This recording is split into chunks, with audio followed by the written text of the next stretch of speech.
Hey, Chris. Chris? Do you remember us? Yes. Yes. See? Okay. I see it. I Good just to took see a you. moment there. You Good look to see so you. different.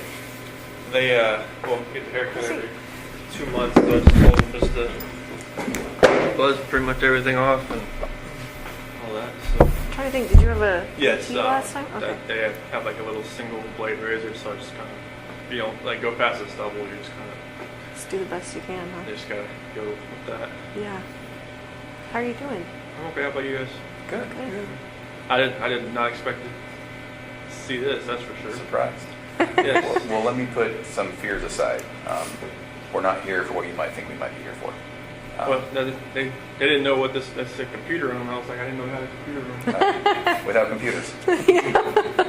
Exactly. So you remember, I talked to you, Tammy talked to you, Dave talked to you. We're all from Colorado. And so the last time we talked to you, it's a different situation, right? Our investigation was open and your case was open. That's completely different now. So your case is completely closed. Nothing about what we're going to talk about today has anything to do with an open investigation. So we're not here to get more charges on you or get any statements from you that are going to jam you up anymore, right? That's all done. So all of our cases are closed and the court case is closed. So there's nothing that we're going to talk about today that's going to get you in any type of more trouble at all. And so I wanted to make sure you knew that's not why we're here. Okay. But why we are here. So the three of us work from three different agencies, right? Quite a bit different. CBI, FBI, and Frederick PD. Different goals. And the things that happened with you kind of all brought us together. And as the months have passed on since everything happened, we just keep in touch with each other and we keep talking to each other. And we've all separately kind of said, did Chris seem unique to you? And me and Tammy have talked about this, Dave and I have talked about this. Did Chris's situation seem different to you? And we keep having that conversation. We can't quite put our finger on it, right? We think that your life leading up to all of the things that happened were very interesting to us. And for me personally, I don't know if you remember, but one of the last things you told me was, hey, Graham, I'm sorry that I started lying to you. And that stuck with me for the last couple months. It's been ringing in my head, right? I've never, ever worked a case like this where someone told me that, ever. And so as I walked away, I thought, Chris is different. Chris is a little bit unique in that regard.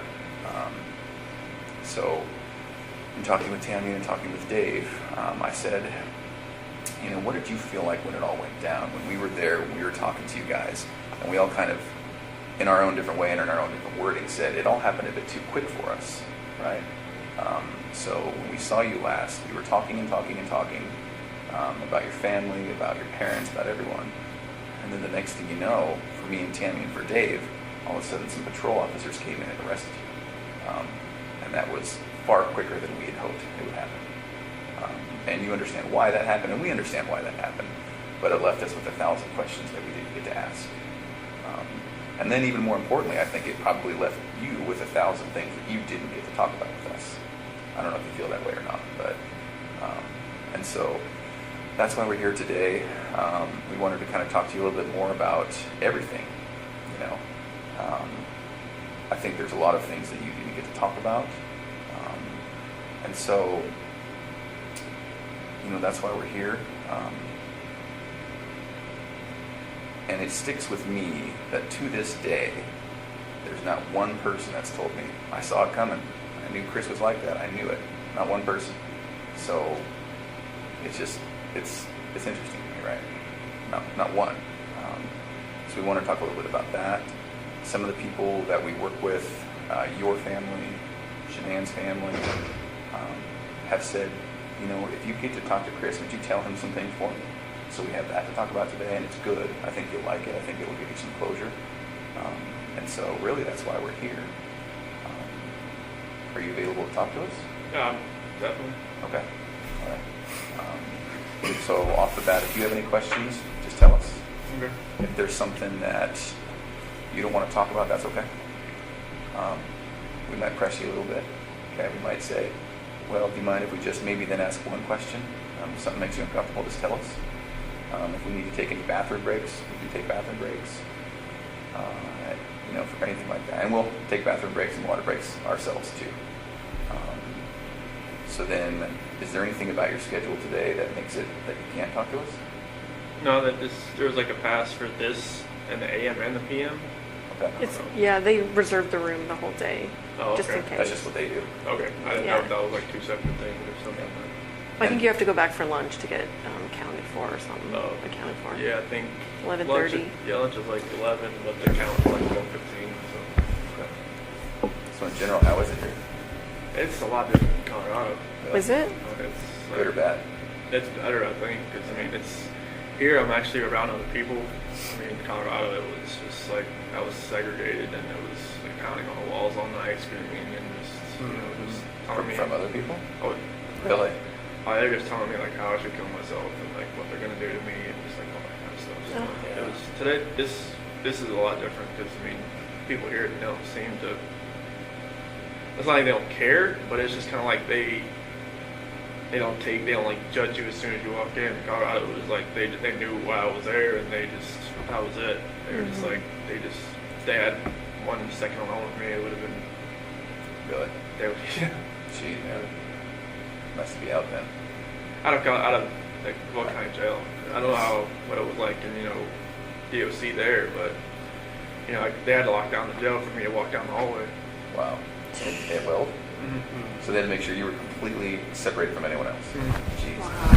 Like I didn't see anybody else there. Like I was in the cell next to somebody, but like I never saw them. You just hear them. How did they know who you were? I don't know. I just they make phone calls in there too. Oh, okay. And they got the newspaper in there before I got in there. So Yeah. How was, have you been able to talk with family oh members? yeah, definitely. Yeah. Like Yeah. we get from 6 p.m. to 7:30. That's our on my unit's timeout. So we get to use the phone at that point in time. Really? Mm-hmm. And do they charge you for it, or? Oh, it's just like it's like Securus or something. Mm-hmm. Okay. And how do you make money to pay for that? They put money on the phone. Oh. So if I call, like, if I was like to dial somebody's number, they'd have to have like a phone account set up. Oh, I Otherwise, got it just you. says restricted. And then so who you call pays for it? Yes. Oh, okay. You've been able to talk to like family members and parents and all Yeah, that? my mom and dad, my sister. Okay. Good. Is that a good thing? That's a good thing. Definitely. Good, man. Yeah, they don't hear from me. They're like, "Oh, what's wrong? What's going Oh, on?" good. Yeah. And how was it with them? And so far, so good. Yeah. Yeah. It was hard to hear your parents at sentencing. Mm-hmm. Yeah. I didn't know what they were gonna say. Mm-hmm. So Yeah. And so, yeah. I really appreciated what they said. I don't know about you. I definitely it was. I didn't expect them to be there. I knew they were there on the 6th, on November 6th, but I didn't expect them to fly back, and they Oh. wanted to fly back for that. So. Yeah. And then a lot what your mom said. Mm-hmm. Definitely. Yeah. Good. Well, so we have 1,000 questions. I'm sure you do too. Do you care if we start, or do you have any questions for us? Go ahead. We'll start. All right. So one of the things that we're battling with is, and I won't make any assumptions today. So, are you aware that this was a national story? After a little while, it was. I didn't talk to my parents while I was in Colorado Okay.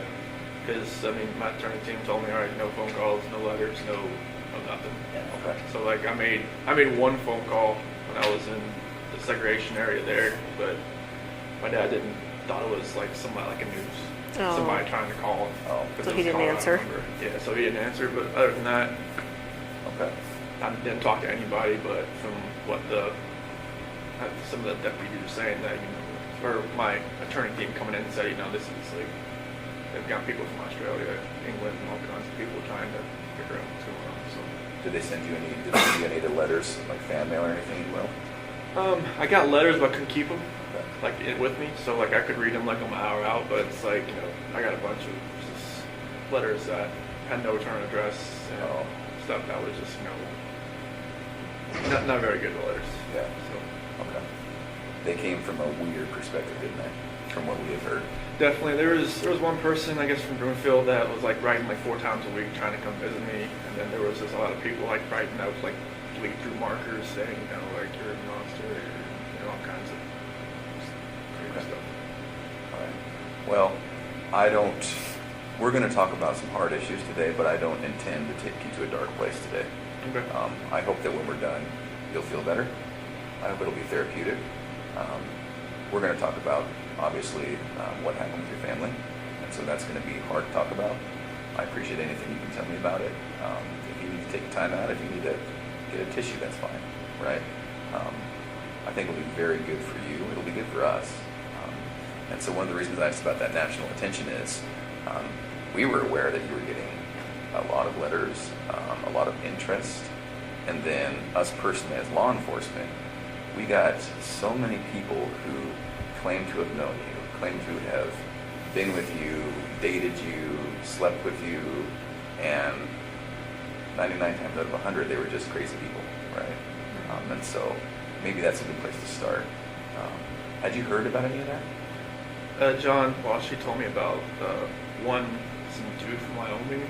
Yeah. Trent? Yeah, it's that guy. That blew my mind. I was like, who the hell is this guy? And who told you about that? Attorney John Walsh. Oh, okay. Yeah. Do you mind if we talk about him? Yes. Graham and I interviewed him.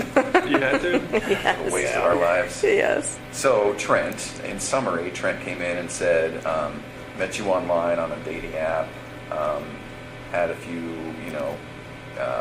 casual but quick sexual encounters with you. And let me be very clear. Not only are we not here to jam you up today, we're also not here to judge you. And if there is anything like that, you can imagine we've heard way worse, way different, So if it's true, I hope that you can just casually say, yeah, I mean, this happened. It wasn't as bad as he said, but maybe this happened. So his story was met online, met you, and it was a time when you were experimenting with maybe men.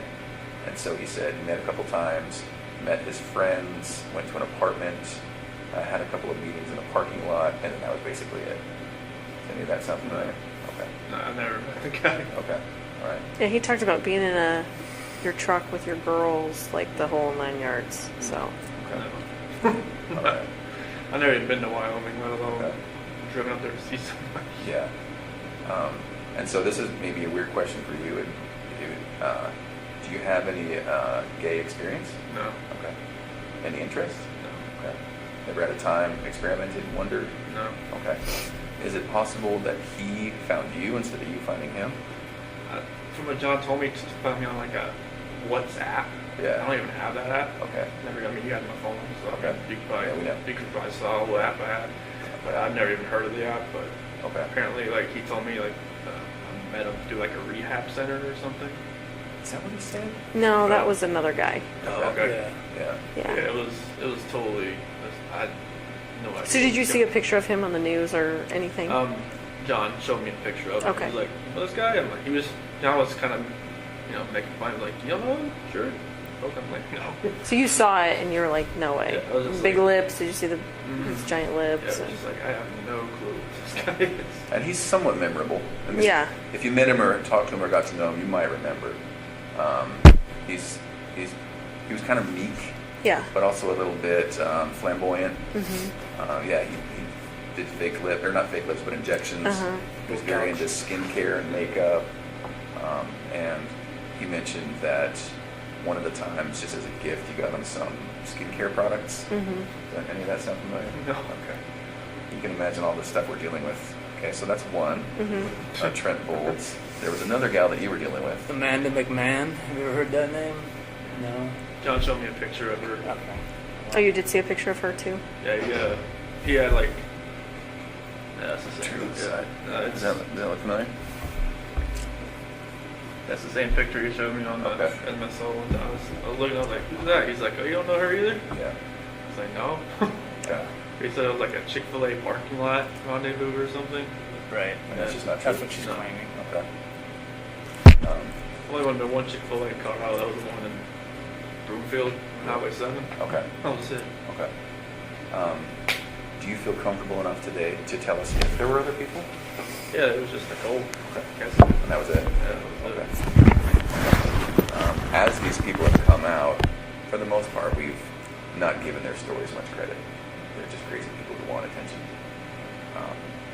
And so, but when that does happen, it does make us think, there may have been others.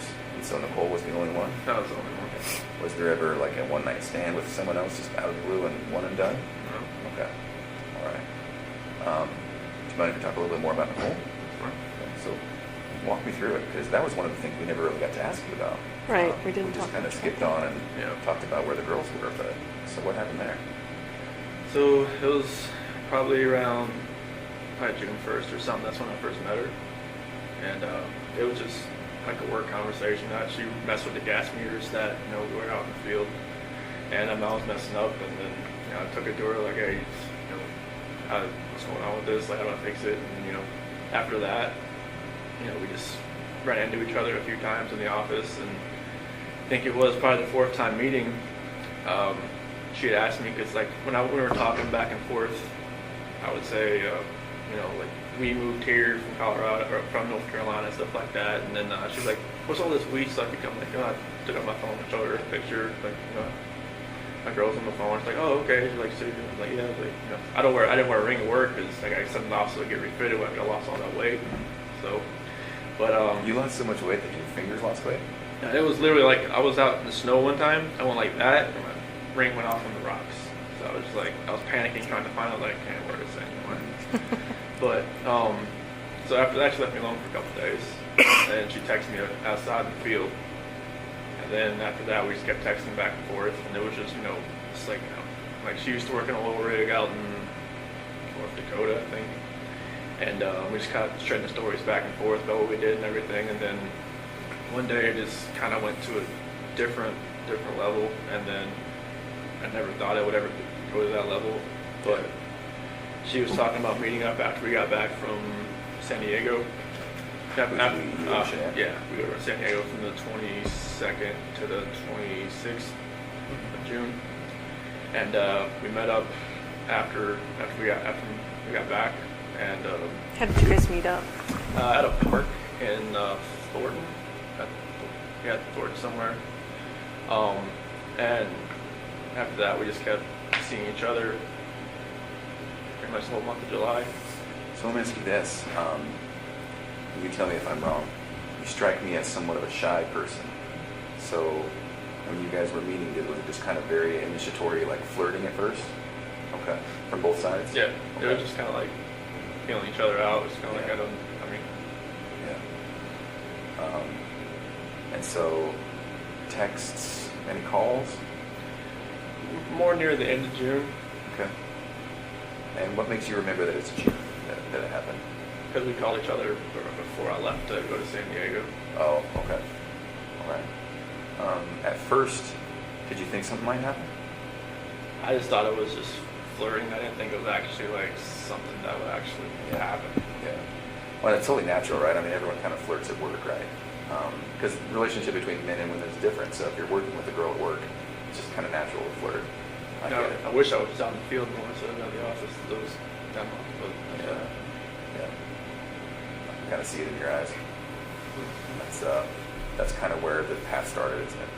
yeah, I mean, if I was like, because when I went from like a rover to a field coordinator, like I would spend more time in the morning time in the office trying to get everything like situated where we're going to go and everything like that. And, if I was a rover, I'd be more out in the field, and instead of like coming to the office like for more than an hour. Right. It just gave me more time to run into her, pretty much. Yeah. Okay. What did she know about you? Did she know you were married at first? She did once I showed her the pictures Yeah. on the phone. Yeah. Like the home screen picture and everything. So was your wife in that picture, or was it just your girls? It was just my girls right there, but my wife was the lock screen. Oh. So she knew I was married with my kids. Okay. Are you aware that she said she didn't know you were married? Yeah, What did you that's think about that? I figured it was like just trying to save face, trying to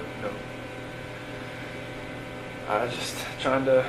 And something my sister said, it was like just trying to keep things together. Yeah. Or just trying. She phrased it a different way, but just kind of like just like ground control, just trying to control everything that's going on around her. Because I'm sure she got bombarded by all kinds of different sides from the media and everything. So. And Have you friends. talked to her at all? No. No. I'm No. hoping she hasn't written me in a different alias or something, I'm not talking to her that way. Oh. And are you not allowed to talk to her? I would hope not. Okay. No one told you that then? No, I mean, I would expect, like, I thought, like, in Colorado it said, like, on a DOC list, if you're on, like, a victim list, you can't call anybody. Oh, right. But here, I'm not sure if that's the same, but I've just talked to my sister, my parents, some friends of my parents. Okay. Do you wish you could talk to her? Maybe once, just to Get some closure? say, like, hey, just once. Yeah.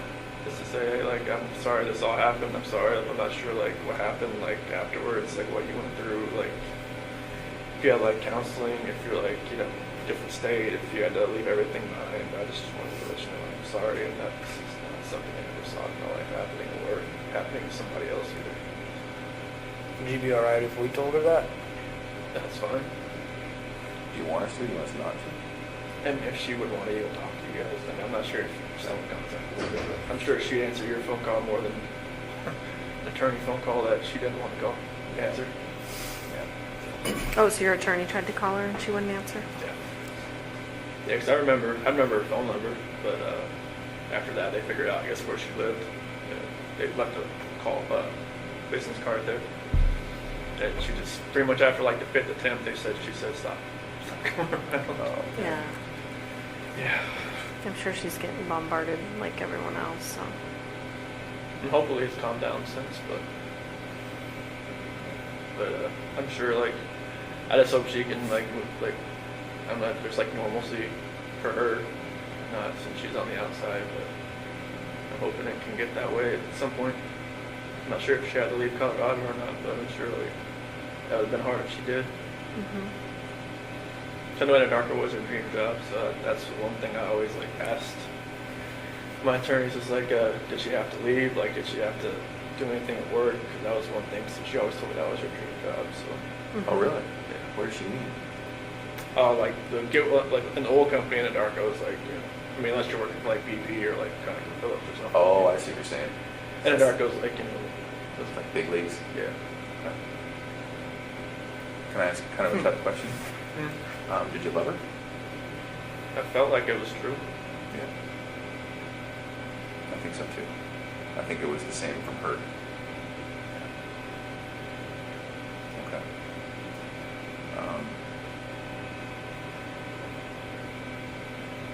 Tell us about the time you spent with her.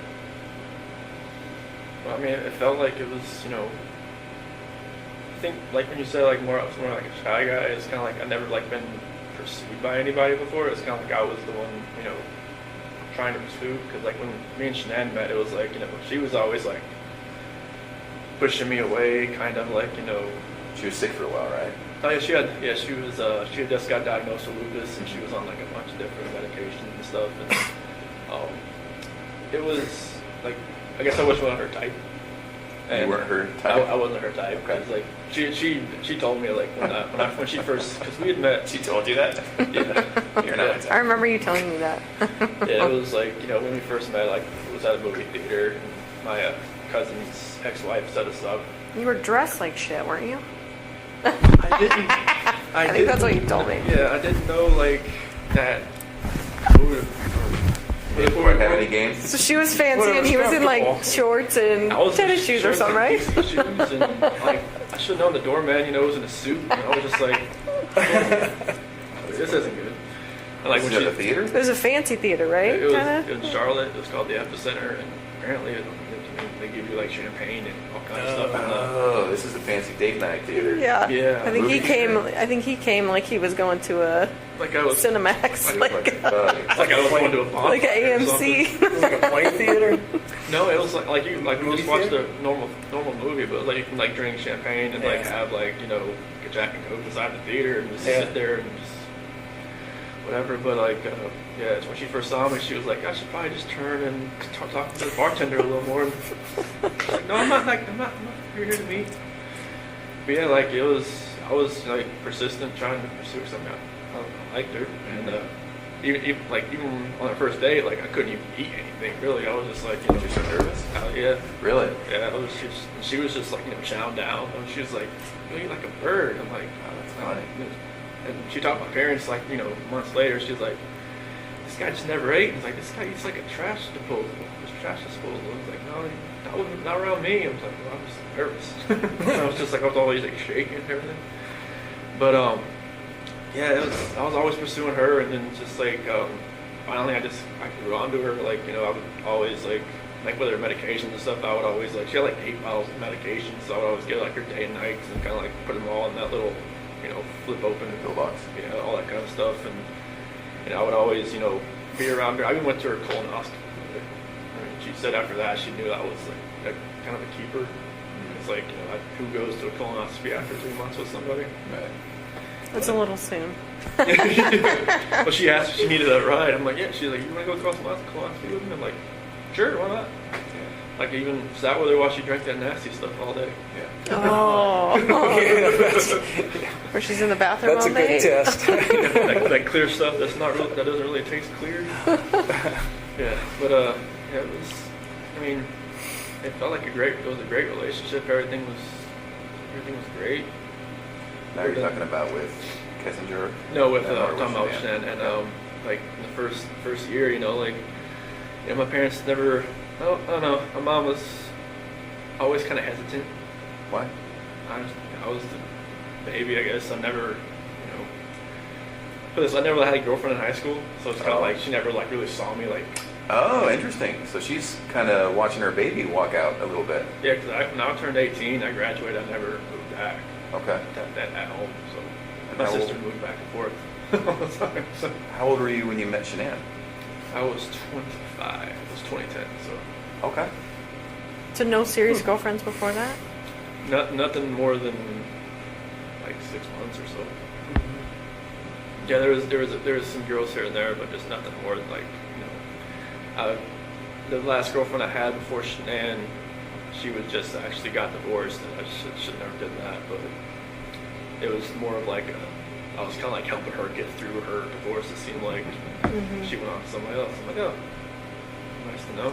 You're the rebound guy? The rebound guy. Pretty much, but you know, that's how it goes. Would you say that in your relationships with women, it seems to me, and you tell me if I'm wrong, it seems to me like you're attracted to maybe a more dominant personality? It seemed like it because I'm more of the just reserved. I mean, I just kind of like go with the flow type. Yeah. And like Shanann usually made all the decisions. It seemed like so.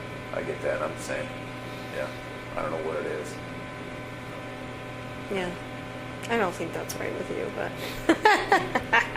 So then, and I know it's hard to keep bouncing back and forth, but and one of the reasons we're here is we just keep telling ourselves, Grace just does not fit the mold.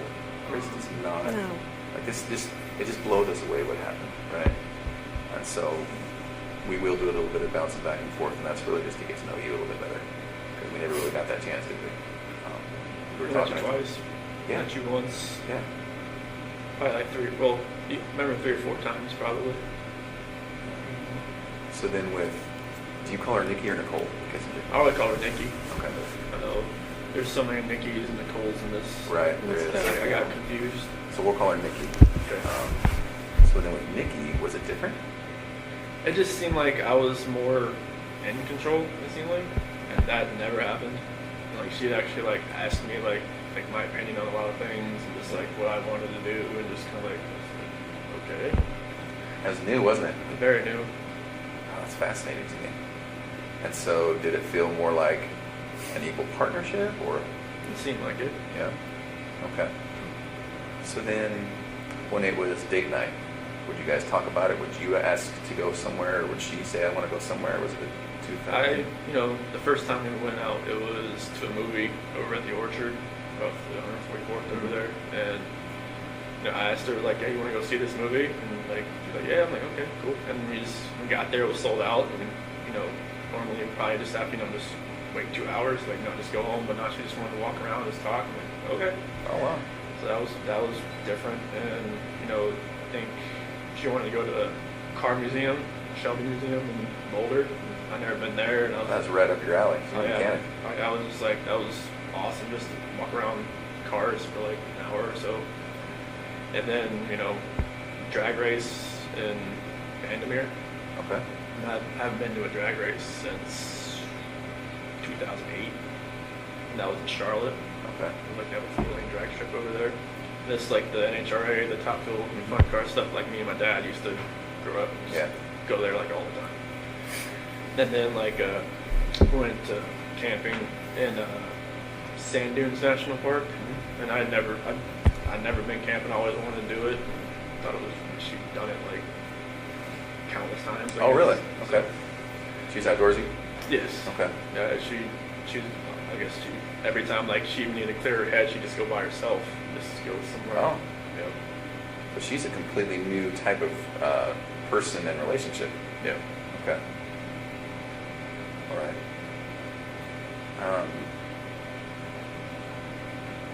What were you thinking this whole time? Like, in the back of your head? In the back of my head, I was just telling myself, what are you doing?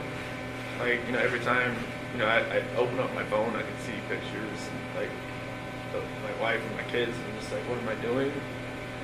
And then, like, every time I was with her, it seemed like I didn't think. It seemed like it was like a blinder that was in my face. Oh.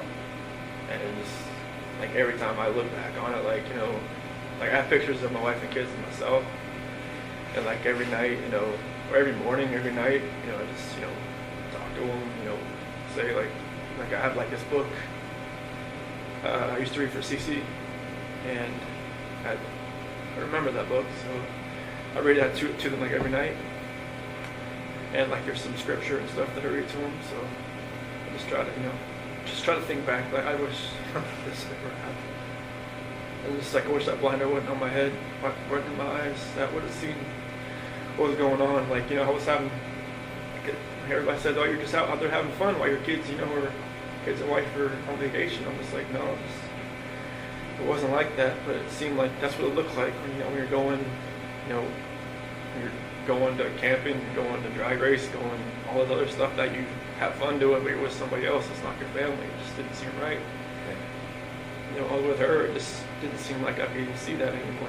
Yeah. I was there at her house pretty much every night. So it was like I didn't have that time at home just to really think about anything. Because literally I was only at home from like when I got home from work. I worked out, I ate dinner, and then I went over to her house. Like I never slept in my house in like the whole month of July. Now, talk me through that though. When you said you went home and then you were at her house, was that while Shanann was gone? Oh, okay. So you weren't even at your house. No.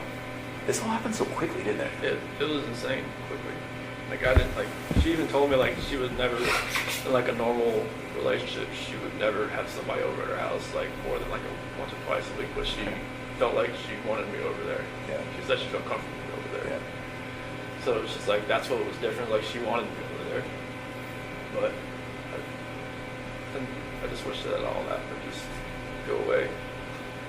I just wish I'd almost like I know it's hard I know it's wrong to say I wish I'd never met somebody, but I wish I'd, maybe met her at work and then just kept it that way.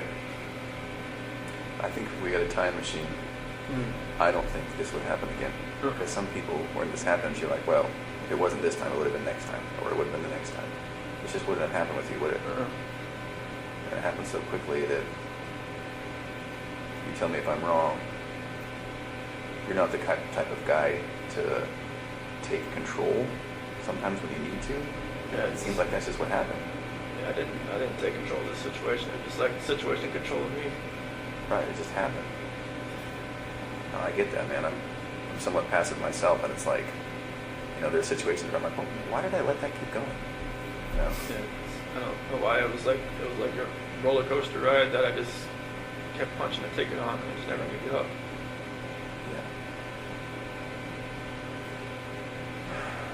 Can we talk about the hardest subject? So when we were talking, the last time we talked,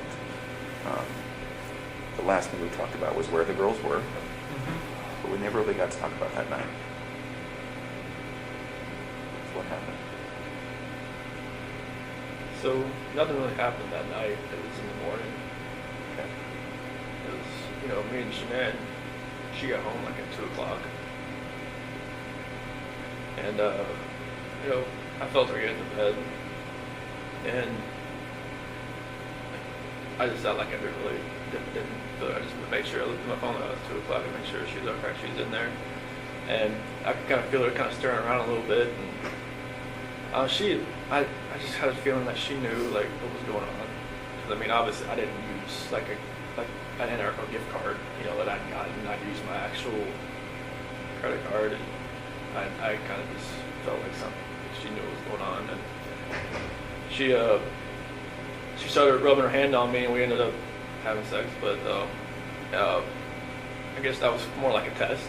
Oh, I would have thought. interesting. Okay. Yeah, because when we talked, when I woke up later on in the morning, like, you know, I pretty much, you know, told her, like, you know, I didn't think it was going to work anymore. And she was like, what happened? What was last night? You know? Mm-hmm. So I figured that's what caused the test after I've gone through everything in my head. That makes sense. And she just told me, you know, like, to get off of her. And she's like, I knew there was somebody else. I knew there was somebody else. I knew there was somebody else. I couldn't I couldn't just say, yes, there is somebody else. But then she said, you're never going to see the kids again. You're never going to see them again. Get off me. Don't hurt me. And then, Is that what you said? because like when I climbed in bed, that was pretty much like on top, pretty much like straddling her kind of deal. Okay. And she thought I was gonna like, you know, hurt her or hurt the baby or something. So, because she knew that, like, you know, something had happened. She thought I was just trying to, you know, just check out or something. So, and then that's when that happened. I know it's hard, but do you mind if we talk just a tiny bit deeper about that? So she comes home, you know, she touches you, you guys have sex. It seems like she's doing her test, which I understand. Sounds like you do too. I'm sure, like, you know, Nikki or not Nikki, Cole Atkinson or Cassie probably told her, you know. That's what I was thinking, right? They talked about it during that whole weekend. More than likely, that's my parents told me there was like going through like text messages. It's like all like pretty much they all kind of just told her he's with somebody else type of deal. Yeah. And she spent a lot of time with the gals. And that's what they did probably all weekend is talk about it, give her advice. I think that's what we found, right? Yeah. Okay. So she comes home. You guys have sex. And then did you fall asleep between then and going to work? Yes. Okay.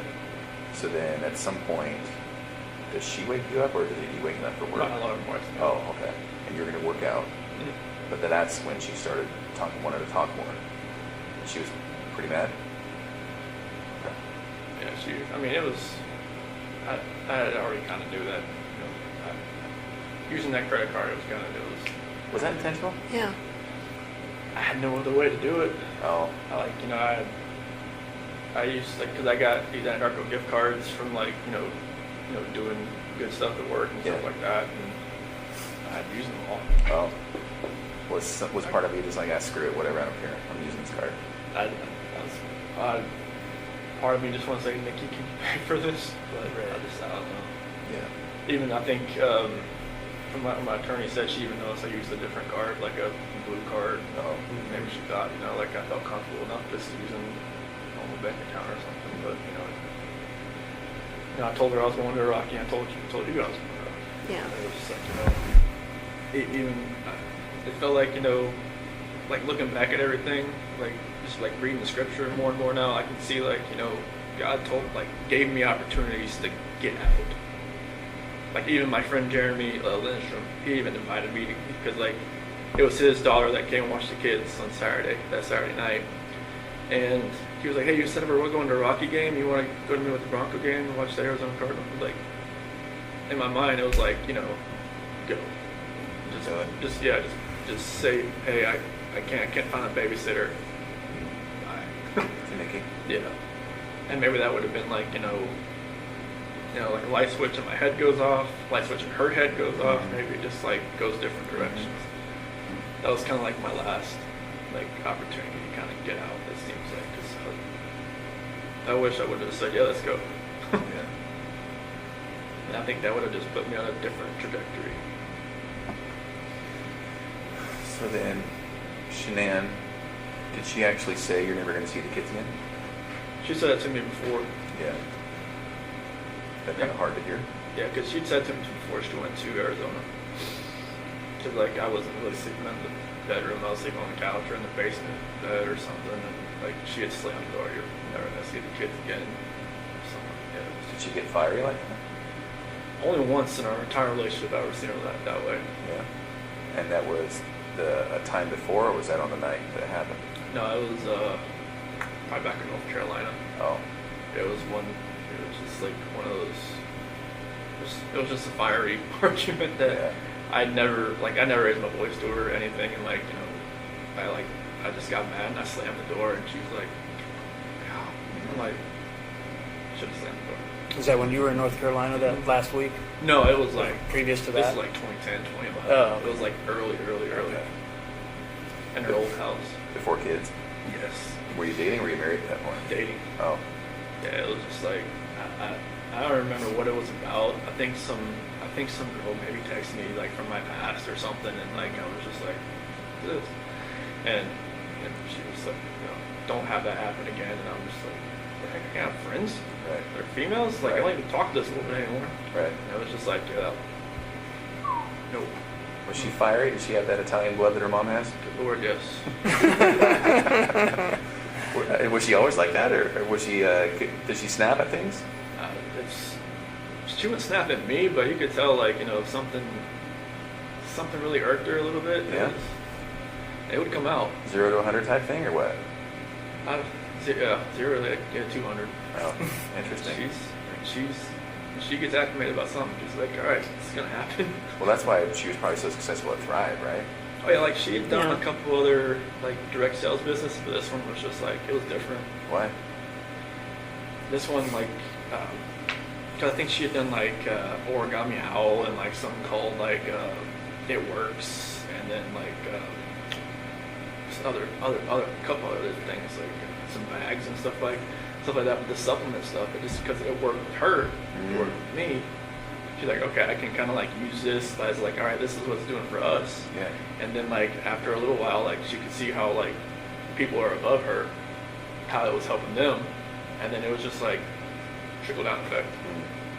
And it was like a good system about like, you know, commission wise and everything was just, she could use all the business IQ she has from running those cell phone shops and from the Dirty South custom shops and all that. I mean, she's business minded. Yeah. She knows how to do a counting book like the back of her hand. So it all just like fell into place with all that. So then on that night, was it just a new type of fight? It was Never had, or what? What happened? Yeah, it was a totally different type of fight. It was like, you know, it just felt like, I don't know, it was more anger than anything else. Like there was emotion to it at first, and then it just felt like it was just anger. It was just like, you know, like there was no love there. It was kind of like what we were saying, what she was saying. It was just like, it's almost like we knew like something was combating at each other, and we didn't know, like it wasn't ourselves. Really? Anger from you or anger from her? I think it was more anger from me and more like desperation from her to, because she wanted to fix it. Yeah. She knew if something wasn't right. Like, you know, like when the whole thing with my parents happened with my parents called it Nutgate. What happened? Nutgate. What's that? With the peanut. Oh, peanuts in the yeah. bowl or whatnot. Oh, with her family? Yeah. Pistachio ice cream or Yeah. whatever it was. Yeah, they people Nutgate, somebody call it nut. I haven't heard I that. haven't heard that either. Yeah, I guess what people are calling it. Okay. But that was like another out. Like, you know, maybe I could have just like stopped everything with Nikki and just kind of concentrated on helping like whatever happened there. Because Okay. like Shanann had a story, my mom had a story. Like, I don't, whatever happened, I probably asked my 10-year-old nephew. Probably can tell me what actually happened. Well, and they both have their feelings for good reasons, and they both didn't see it the other person's way. And Yeah, and like maybe because I didn't talk to my parents from then on until like August 6th. And like, you know, my dad took that whole week off. you didn't talk to your parents from then on? Yeah. Oh, okay. Yeah, because like Shanann was like, do not talk to them, do not call them, do not do anything. Is that what she said? Yeah, and Cece's birthday was the 17th, but I think the actual birthday party was like a couple days after. In August? July. July? Yeah. And like my mom or my dad was gonna go, but then there was like a post on Facebook about allergies and stuff like that Shanann had made, and my dad was like, no, I just can't do it anymore. Just like because He perceived that as her taking a shot type thing? yeah. Okay. Yeah. Like, she always says she never put those posts directed at anybody, but she had a method. Like if you read them, you know who she's talking about. She had a method to the madness, and you can see it. Mm-hmm. But I wish I could have just took more time just to fix that. Because I wanted my parents to be involved. Like since like the whole wedding thing, and then up to that, it was like my mom and my sister were always like combating with Shanann combating with them. Mm-hmm. My dad was always cool. Like he's just like me. He's just like go with the flow. Like I just want everybody to get along type deal. Chicks, man. I loved your dad. Oh, he's the best. Isn't he? I So- loved your dad. I'm sorry, keep going. That's cool. I just wish I could have, just when we were at the beach in August. Like my dad was supposed to take through the whole week off just so we could see the kids and see me and we have a cookout at my sister's house or something. And then, but we just pretty much spent 5 days at the beach, and Shanann had booked it so I mean, I don't want to say punishment for them not to see the kids, but I wanted them to see it, see them. I wish I could have fixed all that. And I even when I was at the beach, I told Shanann that it was more what was going on was more I feel like because my dad's my hero. I feel like I've lost something in my life. I haven't been talking to him for 3 weeks. I haven't been to see the kids for 3 weeks, on FaceTime or anything. And I wanted them to be able to have that relationship again. And she was pretty much gung ho, and she tried to kill my daughter by giving her pink. I was like, I don't think she gave it to her. And was that her stance? Is that your mom put something in front of Cece? Like to kill her, or No, just didn't care? Didn't pay attention. She thinks that allergies and this state of age is people think, oh, you'll be it's fine. made up kind of Yeah, thing. he'll be fine. He'll just have a rash. He'll be fine. I've seen Cece, the first time. Well, I've seen a picture of when he had a cashew the first time. It wasn't good. And then she had kiwi the second time, and then the same thing happened. And I know it's real. So it's serious, yeah. Yeah, it's not it wasn't her throat closed up, but she broke out in this full body rash that looked really crazy looking, and luckily nothing with her throat happened. But So did that make you angry at your mom for doing that? yeah, I mean I just Mom, you just gotta. I told her you need to think, you need to pay attention. Just because another kid can have something doesn't mean another kid can have something. Because when we were at that birthday party at Jeremy's that Sunday, they had this cake there. Bella wanted it so bad. I'm like, can't give it to her because Cece can't have it. She was like, okay. And all the other kids were like, they can't have the cake. I just kind of took them off and gave them some one of those frozen pops or something. But it's just she had to learn that just because one kid can have something and there's another kid that can't have it for a legitimate reason, she couldn't have done it. But that's the kind of talk I had with her when Shanann called me. I think it was maybe middle of July or something when she told me all this had happened. That's when I called my mom and talked to them for a while, and then they're just they just couldn't deal with her anymore. Shanann just kind of they flipped out. My nephew told Bella to go hide behind the curtain because I don't think your mom was going to let you come over here again or something like that. Oh. So it got heated. Oh, it was bad. Really? Yeah, it was a last straw between them, I think. In the same room or over the phone? No, they were at They were at my really mom's heated. house. Yeah, because Cece and Bella and my niece and nephew were there. Okay. How did Shanann find out about the ice cream thing? Because Shanann was there, and I guess they were all sitting on this couch. It was kind of like a U, and my niece went into the kitchen, and she knew where the ice cream was. I mean, she'd been there. So it's not like your mom gave it to her? She got her own ice cream? Yeah, she went in the freezer, got it, went out, and sat beside Cece, and started eating. Oh. But it's just a matter of Cece could go Right. like that. Now I don't know what would happen if she just got it on her hand, Right. But like I know on like the prick test, on Mm-hmm. on the back, it's like a welt. So were they staying there at your parents' house during that time? 'Cause Yeah, it was. So they would go from from Sandy and Frank's house Yeah. for like a few days or 5 days, and then go to my mom and dad's house Right. for a couple of days and kind of Okay. bounce back and forth. Okay. So it happened during that time. Mhm. They were there. Yeah. Okay. And so there were so many things that happened, weren't there? They just were little tiny ingredients to this Yeah, recipe. Yeah, nothing like It's nuts, Chris. I mean, it's just so many things just didn't go your way. everything was like somebody was stirring a pot, and it would just Yeah, that's exactly what it was like. So then, I know I keep bringing it up. Can you walk me through just the last few minutes before Shanann died? It was pretty much just like I had gotten dressed for work, and then like we started talking. Did she come to you? No, I was just right there in bed. Oh, I just, okay. Yeah, so I was just like I got my blue shirt on my jeans and everything. You ready to go? I was ready to go. And Was she asleep, or did you have to wake her up to finish your conversation? Or? I would wake her up because like she got home like 2 o'clock, so she pretty much out of it. But I never knew like if her plane got delayed. Someone always told me like she just like sat around with Nicole and just like talked for a while and then came home or something. I'm not sure if that Yeah, was true. it was delayed. Yeah. But yeah, when she came home and everything, but yeah, like I woke her up to talk to her. Oh, okay. Yeah. And is that because it was just eating at your Yeah, brain? like I knew like something like something just feel right with me. So I know like she knew. I just knew she knew. I just felt like maybe the kids weren't going to be there when I got home that day. Oh, interesting. Now, I don't mean to offend, but I have to ask, is that really the truth?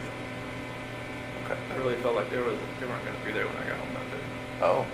And Like so- she would take them somewhere? No, Or- I just felt like either maybe I wouldn't go home, maybe they weren't going to be there, or I wouldn't be allowed in, type thing.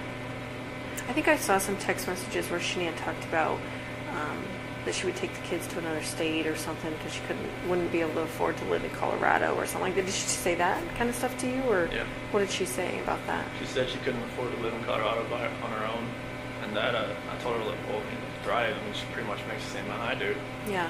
but she said she wouldn't want to try, just because Colorado just price of living there was a lot higher than North Carolina. And just so I'm clear, you thought maybe in your mind, you thought maybe she would take the kids somewhere else or like lock you out of the house or. Or just like I wouldn't want to make a scene like trying to like pound on the door trying to get in or anything like that. But like, I just felt like that was what I did on Sunday. It was kind of like, or Saturday night was kind of like the last straw.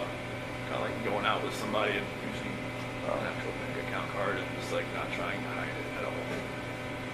So walk me through it though, because she comes home, she touches you, you guys have sex, you fall asleep, then you wake up for work, all natural, all, a normal day's work type thing. Yeah. What was it that made you think, I just can't do this anymore, I have to talk to her? It was eating away at me. Like I Yeah. knew like something. I knew everything that I did. Like I know like when I was with Nikki, it was different. Like I wasn't even like in the realm of I'm a dad, I'm a husband type thing. Oh, And then like I was saying, when I'm never at home, like sleeping in my own bed, like I have no like concept of that anymore. interesting. 'Cause it So was in your kinda- mind and heart, you can moved on. Like it kind of felt like if I wasn't at home, like I didn't think about it almost, because like if I wasn't sleeping on my own, like I think there was at one point like Nikki had gone to the mountains with her friends for like a few days, like into June, first part of July, and then like that part obviously I was at home, but like from that whole month of July on, it was like I was never at home. Like I never had all those reminders around me. I never had, like every time my wife would call me, I would be at Nikki's house. Oh, while she was in North Carolina? Yeah. Okay. And I would like, walk outside and talk to her, like when I was next to the car or something like that. But Uh-huh. I would never be at home looking like just have all these pictures around me, just being in the same bed, seeing my kids' beds, seeing everything that that we built for the last 6 years. And so, did you just want to once and for all get it out in the open? I just wanted to just tell her how I was feeling at that point in time. Like, I didn't feel like me and her were compatible anymore. Yeah. Honestly, I didn't feel like that because what was going on with Nikki, it was new. It was new. Right, absolutely. Anything that's new always feels better than the old. Yes. And it You were makes think probably differently bitten about by the love bug. Yeah, That's how a lot of therapists talk unfortunately, about it. Yeah. but it was just like, I never felt that. I mean, even like with new relationships in the past, like it always feels different, like, you know, the first couple weeks and then, you know, but it just, with someone Nikki felt different. I don't know what it was. Maybe it was just like you said, like, you know, I was more in control and like it was more of like, maybe more of me coming out. Because Shanann always said, like, it always seemed I was more myself around other people, like, you know, her cousin Cody, like, you know, like Cody lived or came up, visited us for a little bit while we were in Colorado for a little while, and Cody always talked about, like, how Chris is so funny, Chris is like, Shanann would always like, why are you never like that with me? I'm just like, you know, maybe I always felt nervous around you. There's only so much oxygen in the room, right? I say this to some people when dominant personalities, you know. I just always felt nervous. I always felt like I was, you know, I never could actually just, you know, be myself. Right. Nikki, I was myself like all the time. It was just different. Well, and it seems as though, and again, hard to talk about, and you tell me if I'm wrong, but it also seems, is it accurate to say that sexually you were able to say, Nikki, this is what I would like, this is what I'm into, or blah, blah, blah, and maybe not with Shanann? No, Nikki just wanted, I mean, she wanted what she wanted. She wanted to do it pretty much all the time. I was just like, okay, that's fine with me. Okay. You know, with Shanann, it was just like, I'm like, hey. Sometimes it happened, sometimes it didn't. But that wasn't the case as far as that way. It wasn't just like sex or whatnot. But Okay. it was mainly, I was just more myself. I could, like, you know, just not think about what I was going to say or plan what I was going to say or not, you know, gonna say something stupid or something. But, Right. A little bit of freedom. Can I ask you something about that morning that you had sex with Shanann? Did you feel at all like maybe you were kind of cheating on Nikki by doing that? I felt strange. I felt like, you know, the first time I was with Nikki, I felt weird.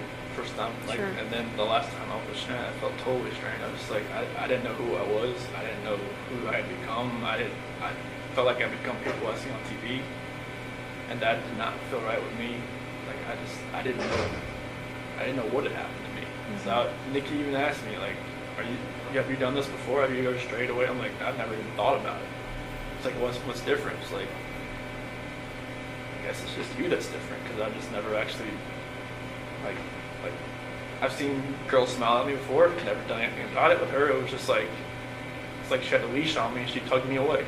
As soon as she walked, I'm like, what the heck, what's going on? So, Well, and Tammy brings up a very good point.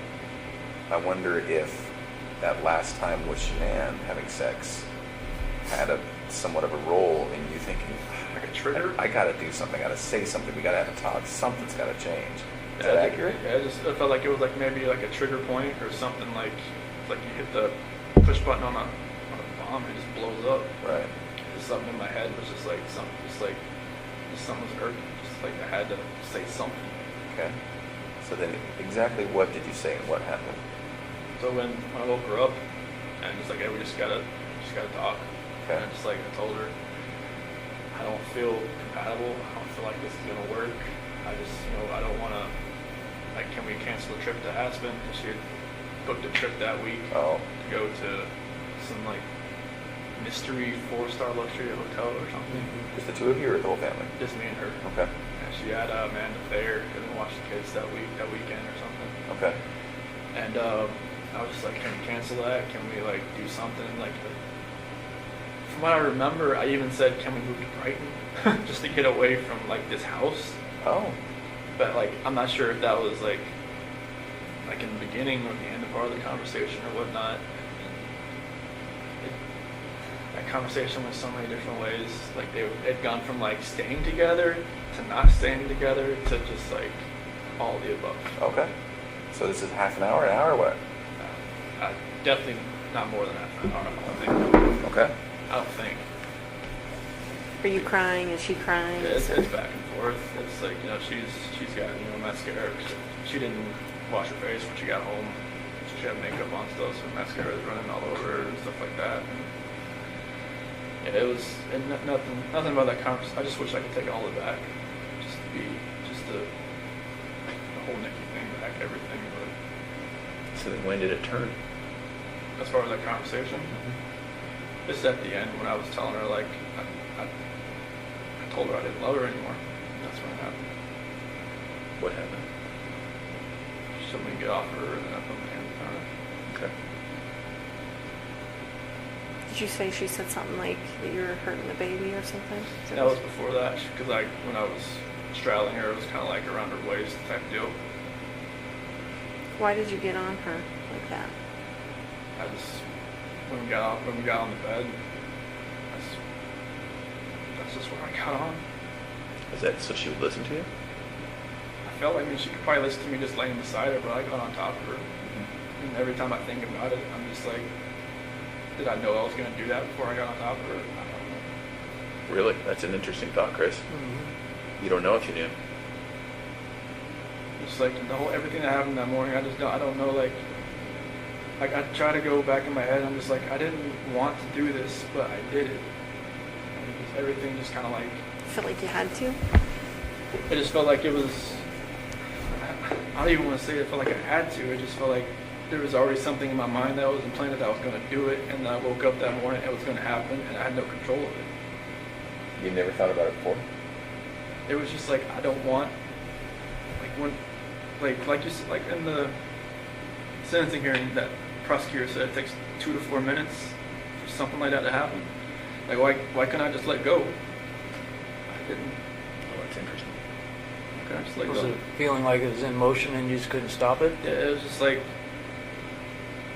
I don't even want to know what she saw when she looked back at me, honestly. Did you look at her? What was she doing? She wasn't fighting. Why do you think she wasn't fighting? I don't know, maybe she was praying, maybe she was just... And I read the Bible, it said, you know, like, you know, where the scripture says, don't forgive these people for they do not know what they do.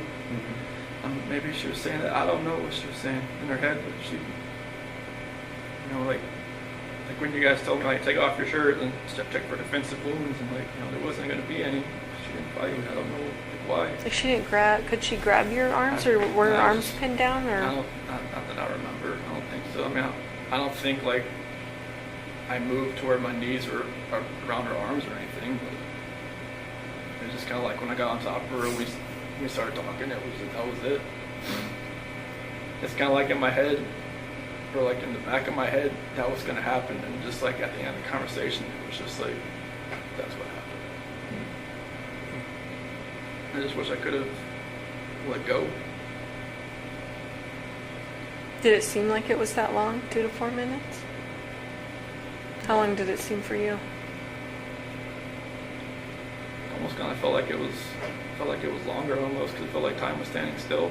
It's kind of like I just saw my life just disappearing before my eyes, but it just like I couldn't let go. It was like somebody else, like if you picture somebody else around you, holding your hands, holding you, keep you from not letting go.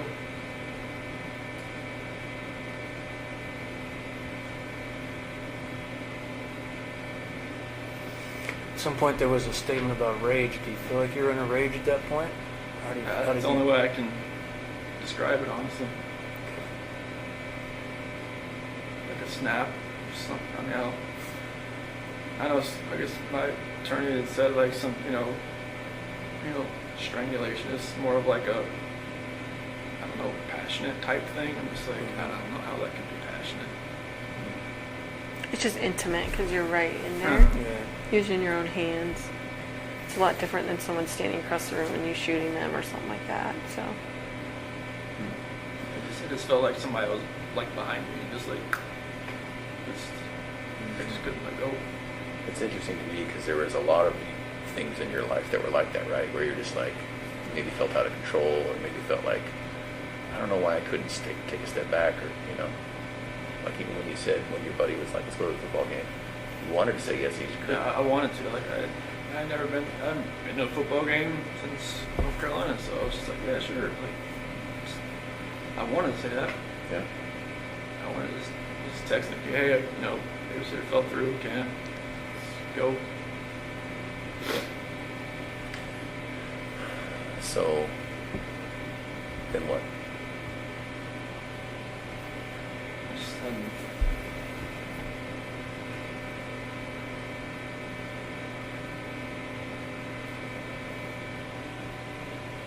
After, you know, Shanann was, I guess, once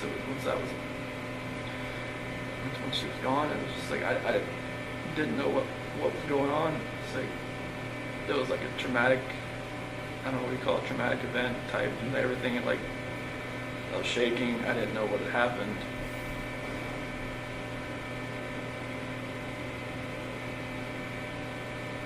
I didn't know what to do. I didn't know what I had done. I still wasn't in that right state of mind. I don't think like I was in control of what I could think or what I could do at that point in time. Like most people say, like, why don't you just call 911? When I was like, unless you're in that situation, you don't know. You don't know what you would have done. Mm-hmm. It's easy to play Monday morning quarterback. Mm-hmm. I agree with that. Like you said, if somebody shoots somebody, you don't know what is going through their mind at that point in time. Mm-hmm. You don't know what you'd have done. So what happened next? Bella came in the room. Is that what happened? Bella came in. What she said? What's wrong? Did she hear something? Is that what she came? Obviously, I think. Okay. What'd you tell me? Somebody don't feel good. And then, did that happen with Bella right in that room? Not in front of her. What happened? She walked in as, she's docking up. She was sleeping. Mm-hmm. Did you take her back to her room? I put Shanann in that sheet and found the site. Okay. Then what? Carried her downstairs and backed my truck up. At that point, were the girls still there? Okay. So then Shanann's in the truck. Then you went back to the house. And got everybody back in the truck. Was Bella first or was Cece first? In the truck? Yeah, I'm sorry. So Shanann was first, and then Bella was next. Was Bella alive when you guys got in the truck? Oh, okay. What happened? I woke back up. Okay.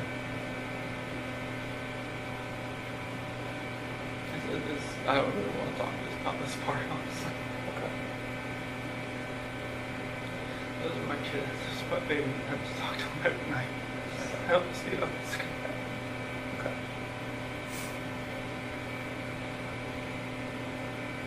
Every time I see pictures of them, I don't know how this could have happened. And being a dad was the best part of my life. I took it all away. I think that's the hardest part for us, Chris, is we see those videos, we see that love that you had for your girls. Like, it's obvious to us, and even to us, it's hard for us to understand how a dad who's given piggyback rides and, making snacks and watching princess movies and those kinds of things, how you get to that point, I don't know. Like I said, it was just like something else was controlling me that day. I had no control over what I was like to fight back. Yeah. Like when that prosecutor said that Bella bit her tongue, like repeatedly, I just wanted to just bang my head up against the wall. So you put Shanann in the truck, and then you put the two girls in the truck? Were they just sitting in their car seats, or I guess they didn't probably have car seats in your truck, did they? No, they was sitting in the back at the, like in that bench sheet. So Shanann was back there too? She Is was that on the right? floor. What did they say about Shanann being on the floor? Not me okay. What'd you tell them? She'll be fine.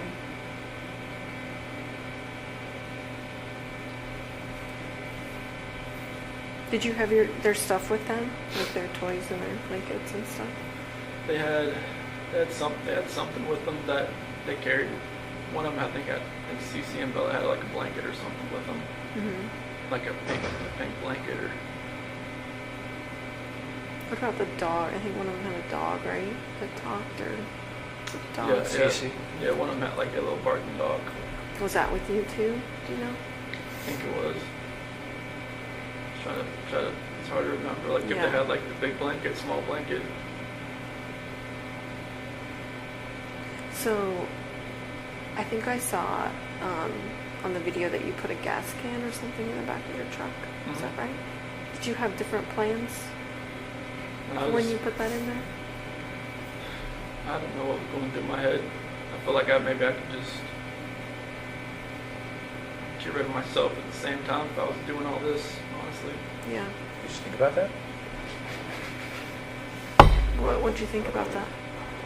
I didn't feel like I deserved to live after what had happened.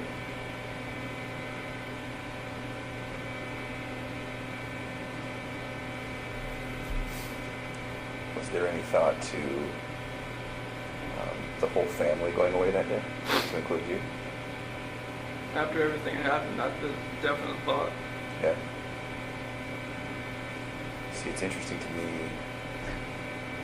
We had all kind of wondered if there was a point when you were all together and if you were all going to pass together. That to me makes sense because that's, even though it sounds crazy, that's what a family man does, right? Family man doesn't do what he did. No, I know. I guess what I mean is, it seems like you guys were going to be together forever in that way. Is that maybe what was going through your head? Honestly, I just felt like I didn't deserve to live. Yeah. And it was like, whatever judgment I was going to come upon myself,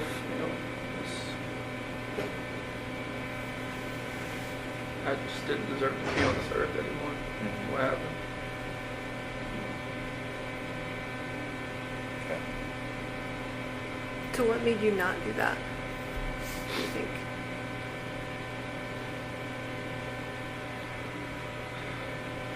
I don't know if it was just more of like a,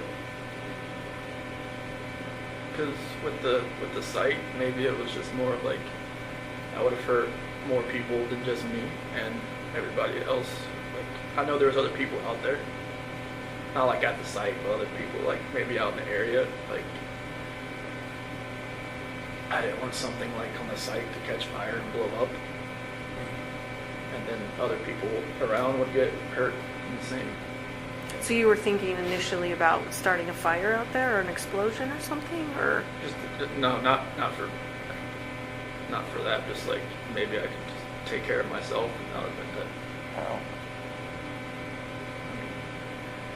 I mean, gasoline. That's the only thing you do. I mean, I don't have a gun. I don't have anything like that. It's not like you can just commit suicide that way. But it's So just just to like, blow yourself up? or I mean, what? it was just.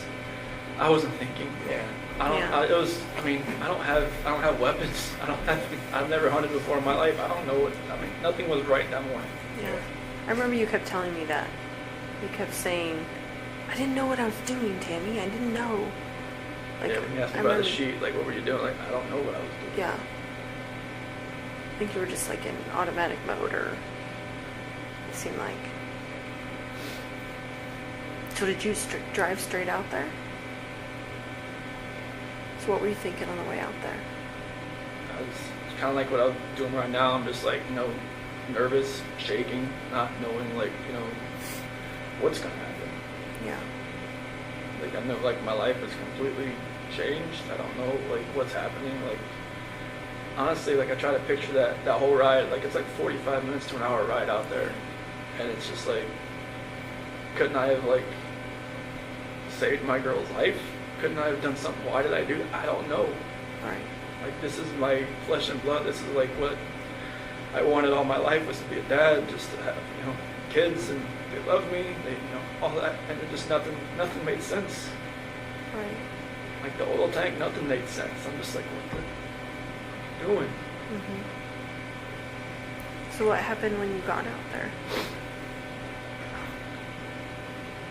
I took Shanann out just to a place off to the site, Mm-hmm. and then What were the girls doing when you were doing that? just sent them back to the truck.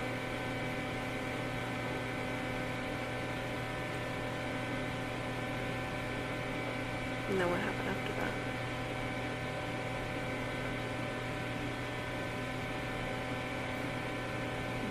Cece was first.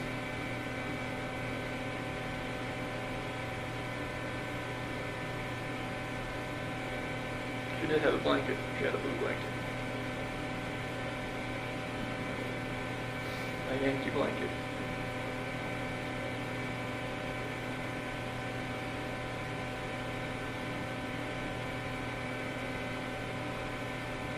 So was she alive when she went into the oil tank? No. I put the blanket over her head. And that's how she passed. Couldn't breathe. I put the blanket over her head. I didn't want to. No.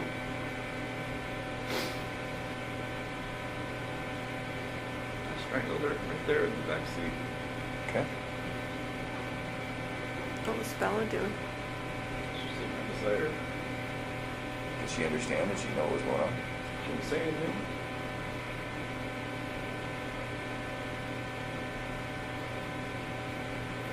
And then the same for Bella? Just without a blanket? With the blanket. Oh, okay. I didn't look. It's like every time I closed my eyes, I just hear her saying, "Daddy, no," and that was it. That's what Bella said. I hear that every day. Do you really?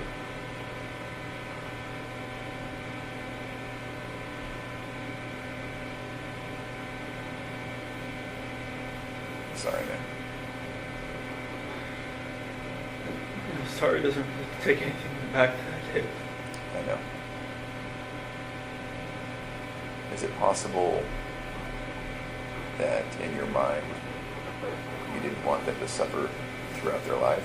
Was this like a mercy thing? I mean, you can say that like after the fact, but it was just like, I don't. You didn't feel like that during it? I just didn't. It felt like it was just like an anger with Shanann, with everything, that I was just taking it out on everybody that was in front of me that morning.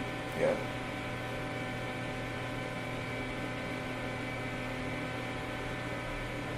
I mean, kids growing up without their parents, depending on what grandparents or whoever they grew up with, seemed to be fine. But it was just like, it was an anger thing. It was just like. And what were you so angry at Shanann about? Like if you could pinpoint it. Nothing that makes anybody to want to do this. I mean, you could be angry at your spouse like your whole life, but you should never have done anything like this. You should never let it get to that point. But I let it get to a point where I've never been angry before. Like, and this was like the epitome of being angry. Yeah. The epitome of like showing a rage. The epitome of like losing your mind. I mean, even like some people in here said, dude, like, the heck happened? He must have freaking snapped. And like, I just walk away. I'm just like, I don't see it in my mind how it could have, like, I look outside every day, I'm like, what could we be doing right now? But, right now I'd have a 5-year-old, a 3-year-old, and more than likely a 1-month-old son. And a beautiful wife. And just like, right now it's just me.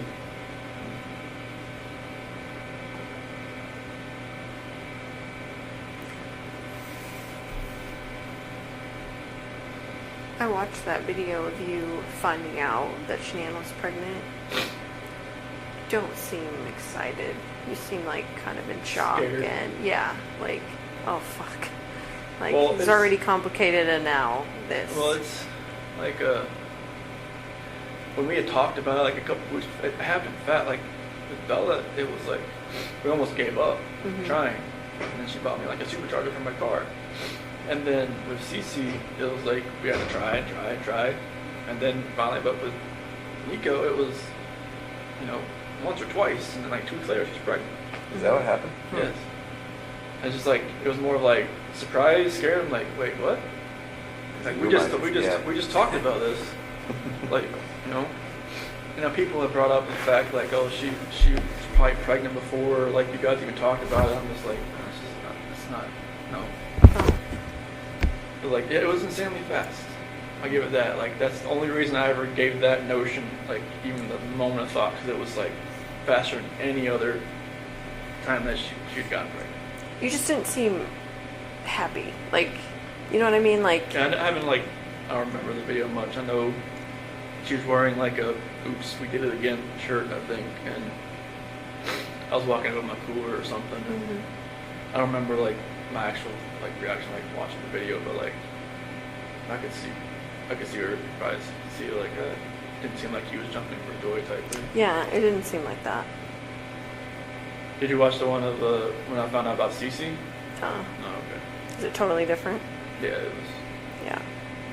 Yeah, it was because Bella was in the crib and it had an eviction notice on the. Oh, yeah, I on think the you crib. told me about it. Yeah, I never saw it though.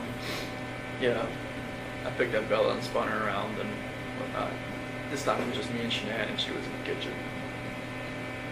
I don't know, like I don't forget what date it was. Maybe like June 3rd or 5th or 7th. I'm not sure like what date it was in the video, but maybe I already felt guilty about talking to Nikki at work. Yeah. Maybe that was going through my head. Is that the potential timing? Does that make sense? Okay. I don't remember the video, what date the video was, but I knew like I kind of met Nikki around like June 1st. I knew like she told me like afterwards. When you say met her, you mean like went on a date with her? No, I never went on a date with her until she was in North Carolina. Oh, okay. Just like flirting stuff. Yeah, I mean there was natural flirting back and forth, and I was just like I knew that like with that video timing, I probably just looked like I was like felt guilty for even talking to the girl at work. Well, you probably did, right? Yeah. Did you guys fight before, you and Shanann? I know you talked about like not really raising your voice and stuff. Was there? Because I want to say, didn't a neighbor talk about them fighting and stuff? Yeah, but that was embellished and exaggerated, and he retracted that. Oh, he ended Yeah, up doing that? he retracted that. So. Did you guys ever fight? Did you ever? No, I mean, Was there any domestic violence in your house? Like, No, like we never. this is strange to us to Even have. from her to you, I mean, Yeah. she gets mad when she's pregnant and grabs a knife or No, like I mean, scratches you or smacks you around or nothing? No, she'd never like nothing. Okay. That's what makes all this even more hard to understand from my standpoint, and from yours too. Yeah. Did she ever belittle you at all? Did you ever feel that way? Maybe. Was that? Did she ever make you feel like she belittled you, or you felt belittled by her? I mean, there's always points like in a marriage where like the dominant person like takes control of Sure. everything, but like I was just my whole life I just kind of went with the flow. Like I never like put myself in the center of attention. I didn't want to be. Yeah. And I just wanted to be in the back row. Mm-hmm. So I mean, if she did belittle me, I couldn't pick an exact point or time. She never really felt that way. Right? No, I mean, Yeah. I mean, I always knew I was like, the introvert, and she was the, Right. she took control of most situations. Like when people came over, like I knew what my role was. Yeah. Like I watch videos of like cooking, or she'd make like power balls, or or like protein balls, or whatever. Yeah. You just don't seem like you want to be in those videos. No. Like I feel like you were being forced to be in those videos. And correct me if I'm wrong, but Yeah, that's what it seemed like to me. I hated being in videos. I mean, I did it for her because Right. it was for her business and Sure. stuff. But like it was, I hated just being out Yeah. for everybody to see. That's why like the whole like the gender reveal thing. I was just like, I didn't want it to be like some live Facebook video. I'm just like, no. Yeah. But like, I never wanted to be out there. Yeah. I know, I'm like, Well, even when she was, because we talk about this a lot, Tammy and I and Dave, even when it was, I think it was Florida on some Lavelle or Thrive thing, and she's like, here we are, and it's all expenses paid, and I was like, I remember looking at you and Republic. thinking, like, he is not into this video right now. No, you don't look into any of the videos, I'll be honest with you. I wouldn't be either. Yeah. That's not me. Yeah, I get it. I don't I mean, know. I remember you talking about, like, she would even post stuff for you. Like, Oh, yeah. because you're technically a salesman, too, of Yeah, I was- Lavelle, of yeah, Thrive. that's- 'cause, like, she put me underneath her, and that, like, anything, like, any of my friends or stuff, like, anything I do would help her. Right. So it was just, I would send her pictures. Like I should take a picture with your patch. I'm like, okay, send it to her, and then she'd make a post about it.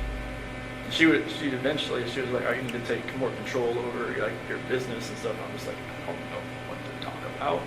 Right. Like if I went up to talk to somebody at the mall or at the pool or somebody about this, I'd just stumble all over my words and just like, they'd be like, okay, bye. But no. Yeah. Yeah, I'm not a salesman. I mean, she could sell everything you're wearing back to you. Right.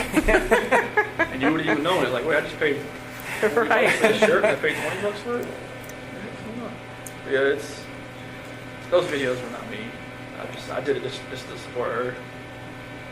Like, and she would always say, oh, Could you tell her no? Could you say, I don't want to be in that video? Or was that an option? Probably not an option. I mean, it's like, she would have been like, oh, what? This is to, help our family. This is for, to help this and that, so I couldn't have told her no. I mean, it would have made her mad. I would have been like, no. I wouldn't even start that just because it's for the business, it's for the family, I was just going to try to help out wherever I can. Right. Did that actually make money? Mm-hmm. So not only just more sales, but it actually put money in your guys' pocket? Mm-hmm. Okay. And she made probably in that last year, probably as much as I did. On commissions, basically? I mean, I know that's a simplified version of it, but... Yep. I mean, it's they don't take taxes out on it, so. Right. So that was like the good thing, and they paid for your car.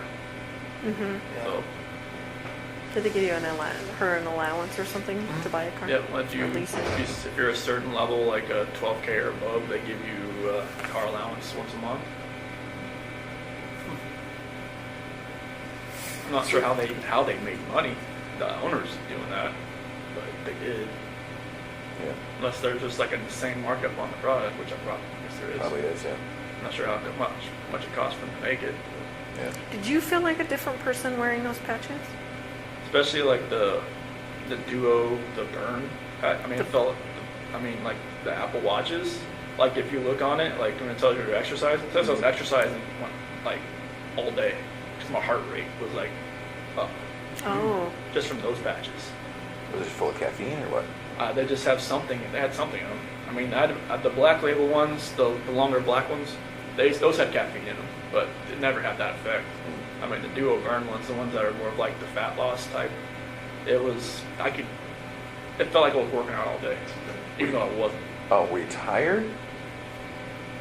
I mean, I know at some points, even Nikki said that, like, I'd fall asleep on the couch, Oh. on her couch while I was talking to her, and then like pick back up like I never knew I fell asleep, which I don't know if it was like an insomnia thing or what, but like I wasn't sleeping much. You had a lot going on then. Yeah, but those are the only patches I really felt like a real big difference on, just because it felt like I was working out all day. Mm-hmm. You don't feel like they changed your personality or anything like that, though? Or do you? I don't really know. I know I just felt different on those than any other patch. I felt like I could just go longer and longer each day. Mm-hmm. And I'm not sure like if that was probably a bad thing, because I don't think I was probably sleeping more than 3 hours a night. So would you when Shanann was gone, would you stay with Nikki and then go home for to get ready for work? Yeah, I just wake up at like 4:30 and go home and get ready for work and leave. And I just work out when I got back home. Mm-hmm. What were the conversations with Nikki as far as at some point you guys were talking about her helping you find an apartment? So what did you guys talk about as far as your future together?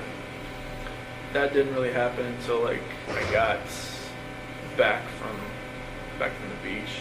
So I told her like I lied to her like, hey, like I had talked to Shanann about getting a separation. And that talk hadn't happened yet. No, I Okay. mean it kind of like. She knew something was going on at the Yeah. beach. I mean, we weren't sleeping in the same room, and then Yeah. she even mentioned the fact like, hey, Colorado's a 50-50 state or something like that. And I was like, okay, well, I guess she looked it up. But that actual talk hadn't like actually Okay. happened. I was just like, I thought it was going to happen. Yeah. And so in conversations with Nikki, and I get it, I mean, you're telling her like the progress toward the divorce is a little bit more than it was. Mm-hmm. And then so what were you guys planning? So it was more of like she was going to help me find an apartment that was affordable. That's kind of just around like Brighton or maybe just close to work, like for Lupton or something around there. That's kind of like where my area was. Did you talk about moving in with her? She didn't want that. She didn't want that. Would you No. have done that if she would have been No. cool with that? I've been a little too soon. I would have thought there was just we'd only been really seeing each other like almost like a month or maybe just talking about 2 months. That would have been really. She called her house like her apartment like her. I don't know, like her, kind of like a shield or kind of like her. She had another word for it, but Like her safe place? yeah, like a safe place or something like that. And she didn't like, people like to invade it, but that's why she always let me come over because she said she felt like it was fine, like her dog liked me and everything. Like she would say, hey, you just ship you belong here type thing. I'm like, oh, okay. So you and Shanann, did you talk about selling the house? At what point did you? There was some discussion there with Ann Meadows. She had sent an email to Ann about like how we would go about like selling the house. Yeah. And I think Ann told her about Ann was always about getting pre-approved. Just like like if you're going to sell your house, get pre-approved for like another house, so it's like much faster. Yeah, so you can just quickly transition from one to the other. Okay. When did that happen? Remember? I think it was either right before we left. No, that had to have been like first week of August, somewhere around there. I think she may have contacted her. Okay. So the plan was maybe to buy a house. I think you told me in Brighton. You were thinking about buying a house in Brighton. Yeah, just like Yeah, from she under liked it. that Adams 12 school system or something. Yeah. So Okay. I think that's what Brighton is. Adams County. Yeah. What were you thinking about when you called the school that day, on Monday? So I was freaking out. I didn't know like I was thinking in my head like what I just did, what I just done, and I didn't know like it was stupid to do anything. To call the school, to call Ann, to call anybody. They were right to be, suspicious about anything. Look, 'cause I knew I probably sounded eccentric on the phone and out of sorts, and just,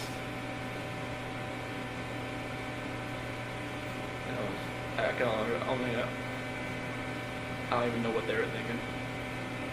They heard me. I think they thought I was weird, but I don't know how you would not sound weird, like you said, so. So are you 100% sure the girls were still around and alive when you drove out? Okay. So that's completely accurate. There's nothing else about that. They got in the truck. Okay. Where did the blanket go? It's probably in the trash can or something, I think. In the trash? It wasn't like, it was still in my truck. Okay. We thought we saw some GPS where you had stopped by near construction roll-off dumpster. Is that true, or? I think that's like, I dumped my clothes in there. So that would have been on the way back to the house. In my neighborhood. Yeah. When Officer Kunab was there. Okay. Was it one of those red construction dumpsters? More than likely. Okay. Did you pack new clothes? How did that work? I already have some in there because, like, in case we have like a spill or something. Oh. If you ever get crude oil on you, you don't. Yeah, I have like 2 pairs of boots, all kinds of different stuff in there, just because like this one time I had to clean up a spill and I had defrost on, and I had like a headache for like 2 weeks because it's like the crude oil that comes. It's bad. So I always have something in there. So where did you keep them after you took them off? Like, did you just change out there into your new other clothes? So like I dumped my clothes in that dumpster. But that wasn't that on the way back? When you were coming? Like, you'd already worked the whole day, Yeah. right? I'd work. No. Well, I'd work like till like 11 or so. 11. Yeah. So that was back when Nicole Atkinson. Yeah, when she was Yeah, when she at my called. house hitting the doorbell, that's when I Right. knew someone was at the house. Right. Did you think right then, like, oh fuck, like here we go? Or what were you thinking then? I didn't even know why she was there. I was like, I didn't know, like, maybe she had an appointment or something with Shanann. I didn't know. What did you think, like, that day, like, what you were gonna say?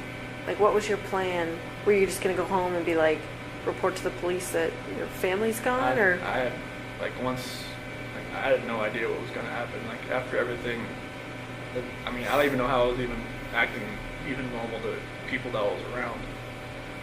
Because when, like, Troy and Cody and Chad and Melissa and all them, like, you know, when they showed up on the site, I don't even know how I was even being somewhat even coherent what I was saying, but apparently they understood me. So I didn't know what was going to happen. Like I said, this wasn't like something like some Criminal Minds type. Like, well thought out. Yeah, it wasn't nothing like You're that. just minute by minute at that point. Yeah, it was. I had no idea what was going on. So once the girls were gone, was it also just a minute by minute thing as far as the oil tanks? Yeah, I didn't know what to do. I mean, just thinking about an oil tank just makes me want to throw up. And was that just because it was in front of you and there it was and just presented itself? It wasn't a plan beforehand? Okay. Was there any reason why the separate ones? No, it's like you said, it was like just going up the stairs, and it just didn't. No, like what Frank said, is like I was trying to separate everybody. That's not. No. No, Yeah. I didn't want to separate anybody. What was the reason? I can't even tell you. It was like I said, like something else was in control of what I was doing, and it was like I was doing something I never thought I would ever do in my life. Did you think there would be less chance of someone finding them if they were in separate tanks, or? I don't. Sounds like it's over there. Oh. I didn't. Whatever my reasoning was in my head that day, it wasn't sound. Nothing was right. And you don't even remember thinking about it? No, it was just like like a reaction of something that I wasn't even thinking about. Yeah. Can we talk about the trash bags? Do you remember that? Oh, with There were two. okay, yeah, it's trying to, because like this sheet kept. I didn't want to, like when I was putting there's one coherent, I guess, thing I had, like I didn't want the girls looking at Shanann while they were in the back seat. So what'd you do? I put a trash bag on one end and on her feet and on her head, so they didn't have to see. Okay. And they were just too little to kind of figure out, right? Yeah, they didn't know what was going on. Okay. That's good. I just know, like when I was driving up there, I mean, you know, they were just, you know, sitting there just, you know, kind of asleep or kind of just like, you know, holding on to each other, laying in each other's laps. You know, I didn't.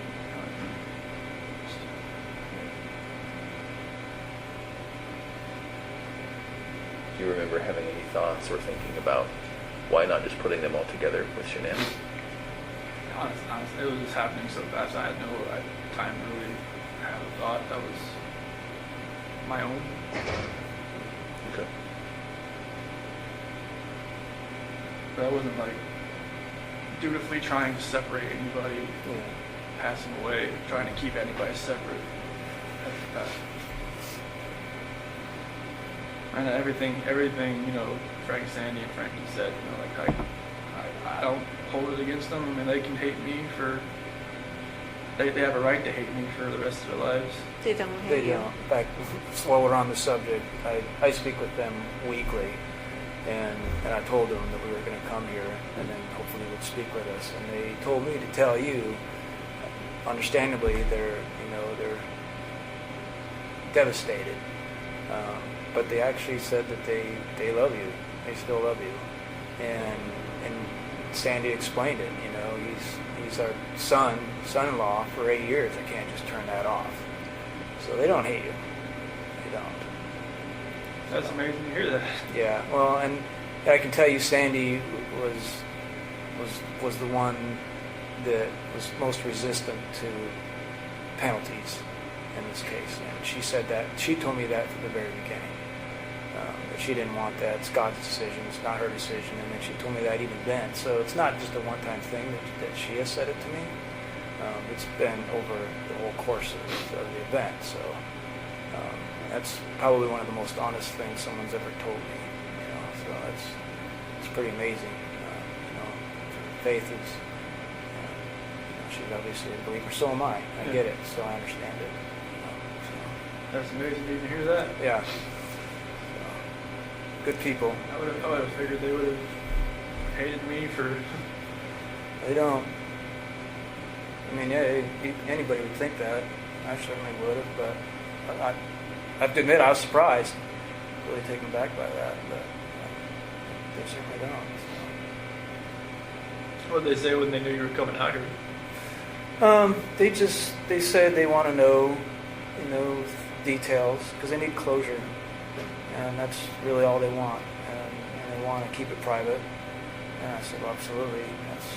We'll talk to them about what you told us, and just so they can put it past them, because they're having a hard time dealing with it and trying to get past it all. And I think that may help, just to know. Closures, I mean, my parents still think, like I told them I pled guilty for a reason. Right. And like I told it to them when they had that video phone thing in Colorado the day before. Like I pled guilty. Like I plead guilty for a reason. Like I didn't just I knew other people were watching, so I didn't just go in and just say anything. Mm-hmm. Like they seemed to take it. Like okay. And what made you do that, Chris? What made you plead guilty? I didn't want anybody else to. I didn't want them to go through this for 2 or 4 years. I didn't want my attorneys to lie for me for 2 to 4 years.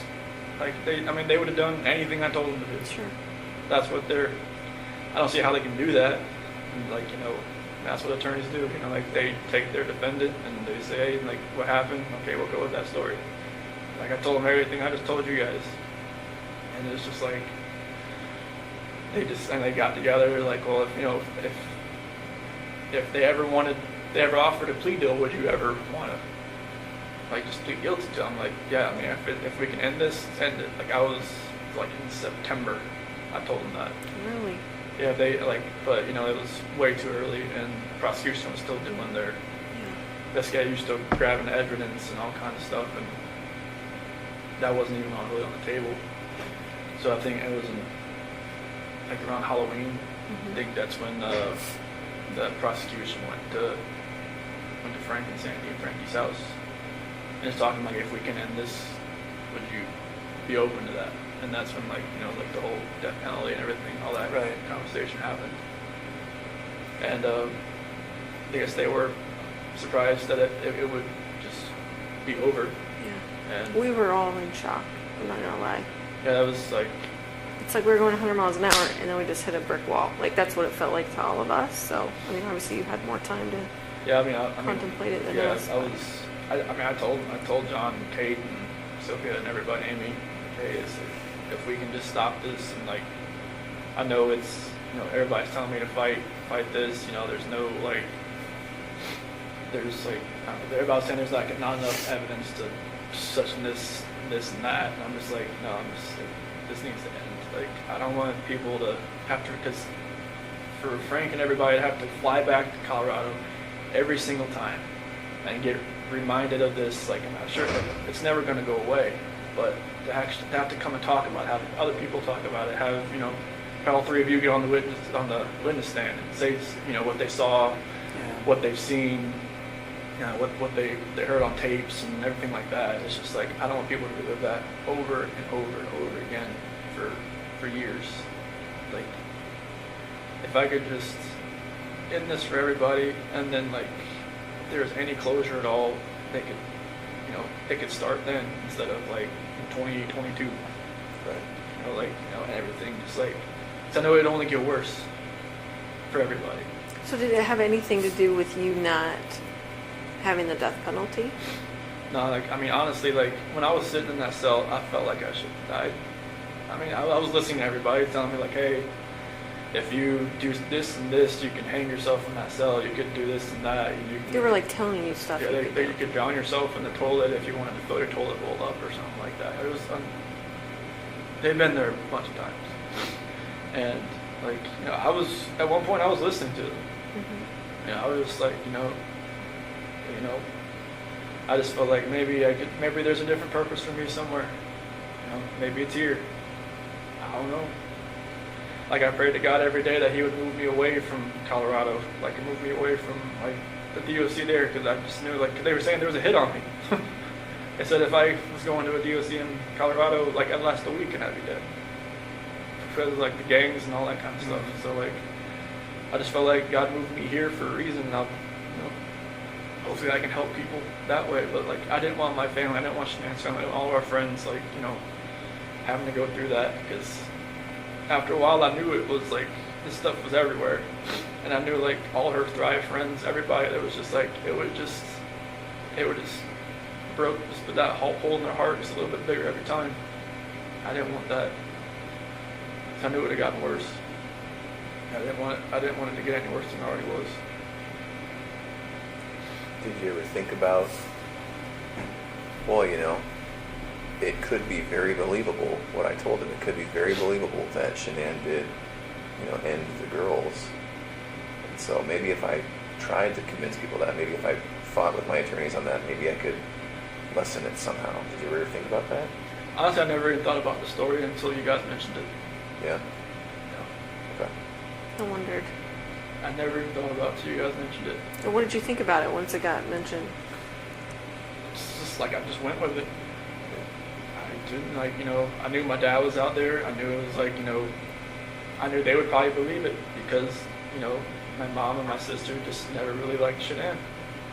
And I knew, like, you know, I mean, through all this, like, I got letters from some of my friends that even said, you know, when we went over to your house, we could see, you know, Shanann was more of a dominant personality and more of like, you know, you're always helping with the kids and everything. Just, you know, you're a great dad and everything. We could see, you know, a couple things that I never saw or, you know, whatnot. And even my best friend Mark even said, you know, there's always, you know, something, you know, I didn't really get with Shanann. I was like, nobody ever told me any of this stuff, but okay. But yeah, it was, I never thought about that story. And, you know, that's what my attorneys were going with. Yeah. And then, like, I think it was probably the second week I told them, like, what had really happened. What did they say after that? They were quiet. They were writing it down. They were, they said they wouldn't judge me, so I told them. I told them everything that happened. And they, you know, appreciated, like, I guess, you know, most of the time, you know, their defendant or their, you know, defendants don't, like, tell them actually what happened. No. Yeah. They just, you know, tell them, all right, get me out of here. And this is what happened. But I told them what happened. I didn't want them going, if this was going to go, like, anywhere in the courts, I didn't want them to be under a false pretense and, like, get surprised. So I know, like, there was probably things that you guys probably knew that maybe if I lied to them and just tell them, no, this is what happened, that it would have, like, made them look, you know, foolish and stupid and just, like, you know, unprepared. And I'm just like, this is what happened. And they, you know, they appreciated me telling them that. So now they would be prepared, and that's when they were saying, like, you know, if it was ever, you know, if we ever went to them, the prosecution, and say, hey, if we could end this, would I be open to it? I'm like, if it could end, send it. I know there was like, wasn't her phone found on the couch or between the couch cushions? Like, did you plant all that I stuff? just threw it in there. You just threw it in Yeah, there? I was- Why did you do that? I don't know what was going on that morning. Like, even like, you know, her watch, her phone, like, you know, if I was actually, like, if I'd planned this, I would probably just take it out to the field or something, you know? But, What you about know, her ring and stuff? What were you thinking about that? It's like, you know, maybe she actually really wanted a divorce. Maybe she didn't want to fix it. Just put it there on the counter. She took it off? Or did you take it off? I took it off. Okay. Oh, so that would look like she was saying, I want a divorce, I'm leaving it here when I'm taken off. I see. So the phone and her watch and the couch, was that morning before you left to go to service? Okay. Yeah, 'cause I think Nicole's son found it or something. Yeah. What other things did you do that maybe we even missed? So the phone and the watch. You know,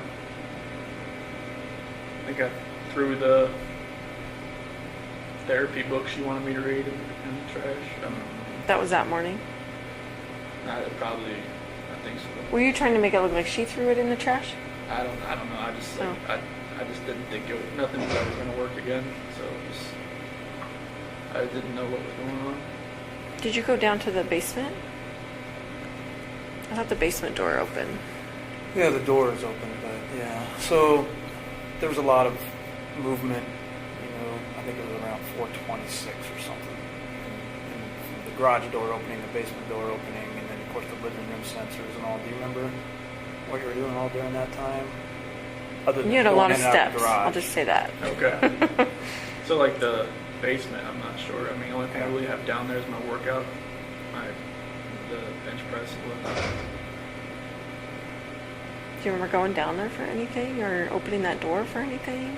Did you think about, well, maybe I'll take her out that way, or is it a walkout basement? No. I wasn't at your house. Okay. No, it's like a garden level basement. So Okay.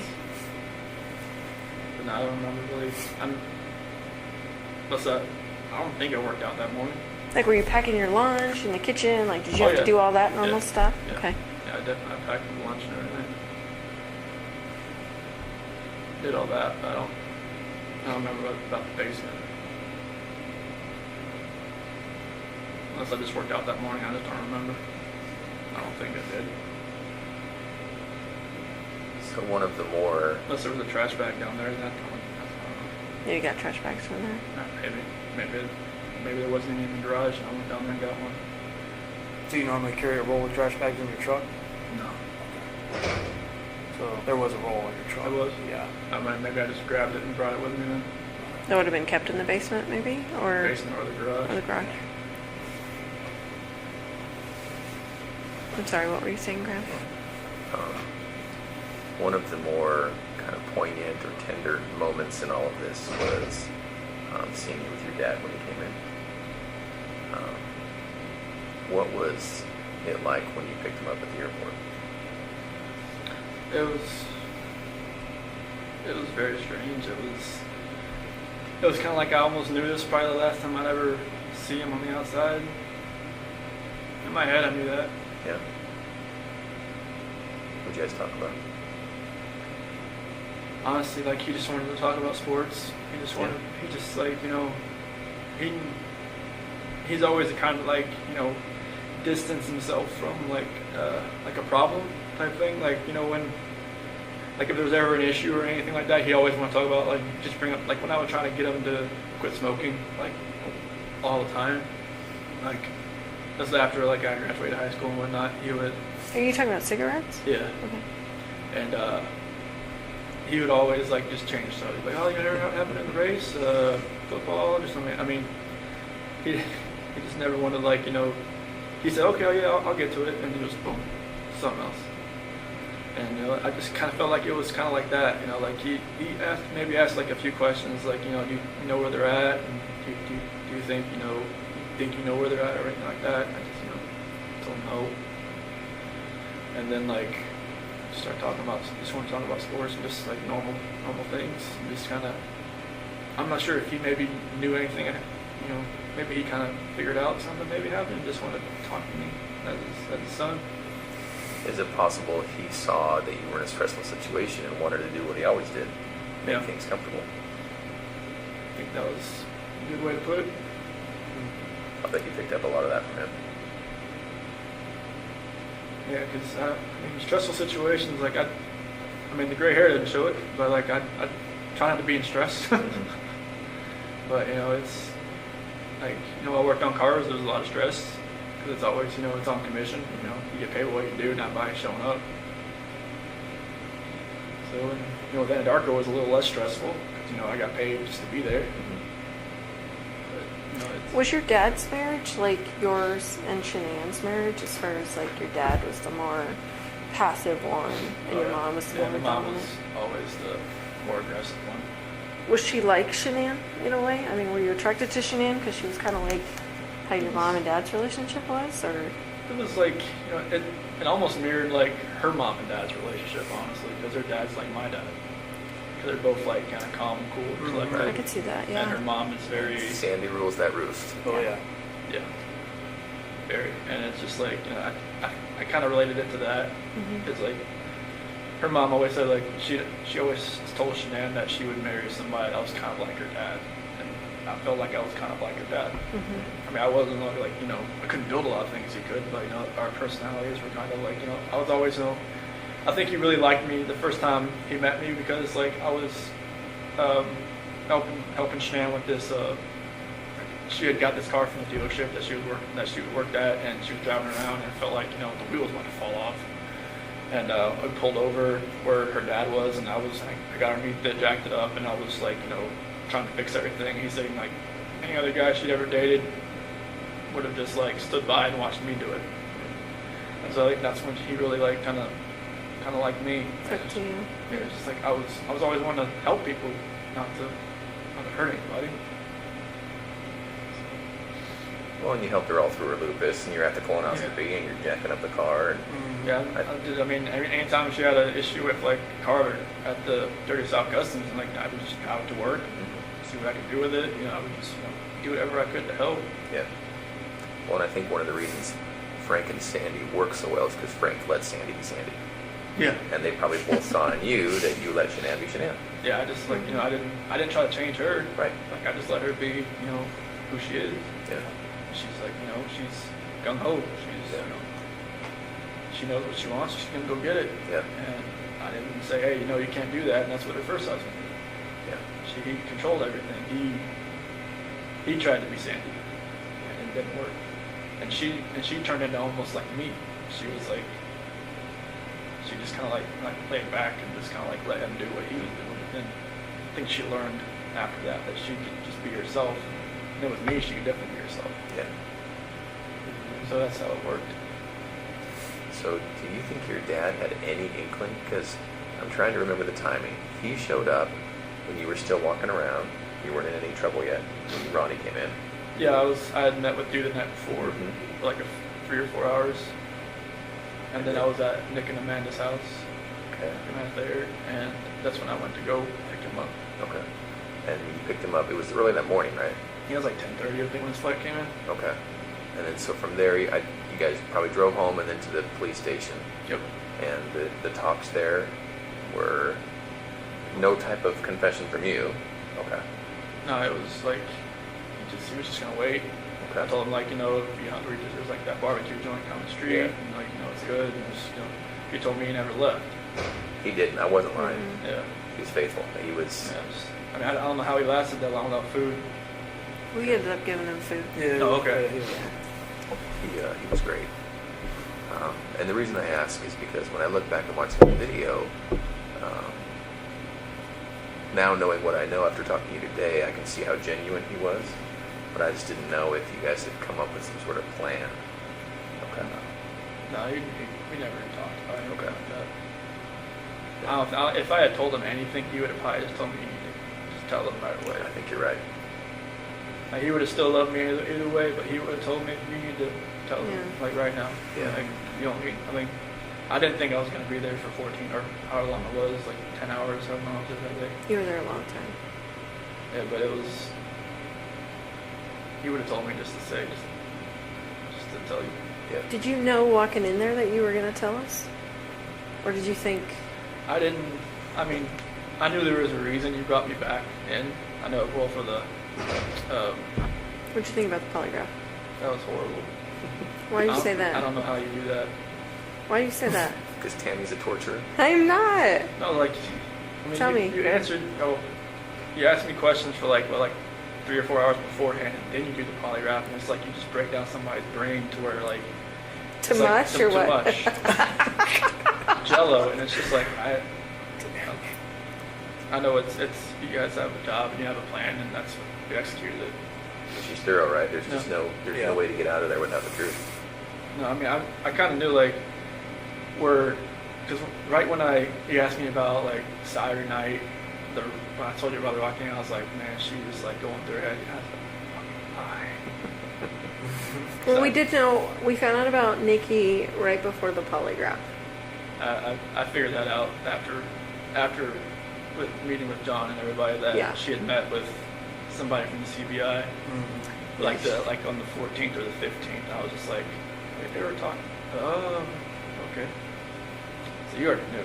So, but I mean, I didn't know how extensive it was, but yes, we knew.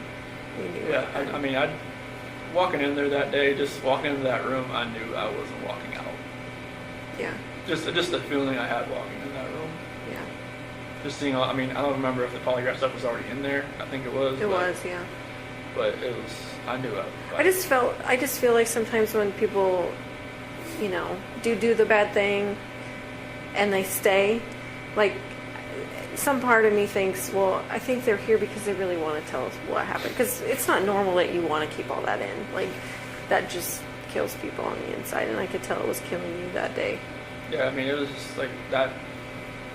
The 13th when I slept in the house, it didn't nothing.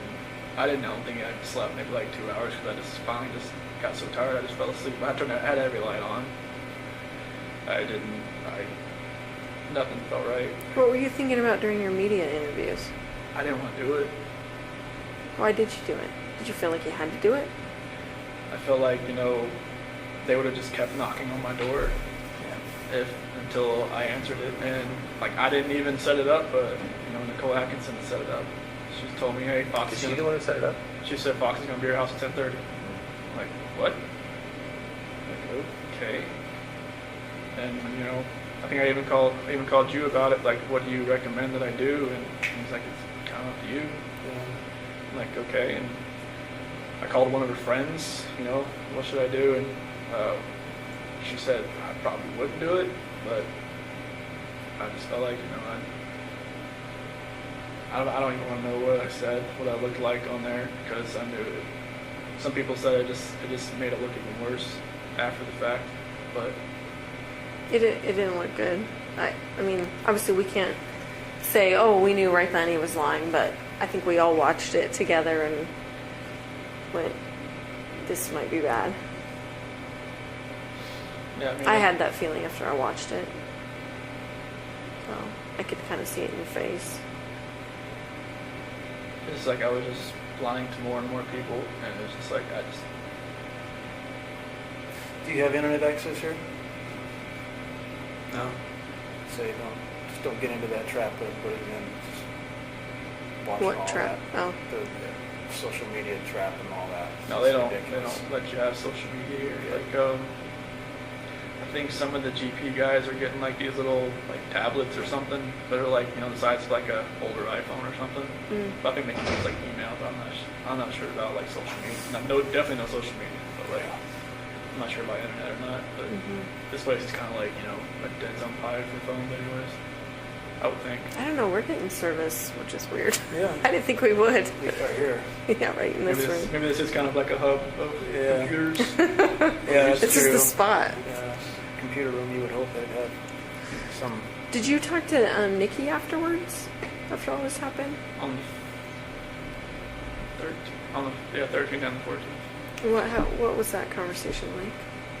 It was the 13th. It was kind of like, It was more text, and then maybe a phone call, like a phone call, and then she thought maybe Shanann like took off with the kids, like just because I was telling her I didn't know where they were and all that, and then the 14th, she kind of like, I think she kind of thought something may have happened because they hadn't come back.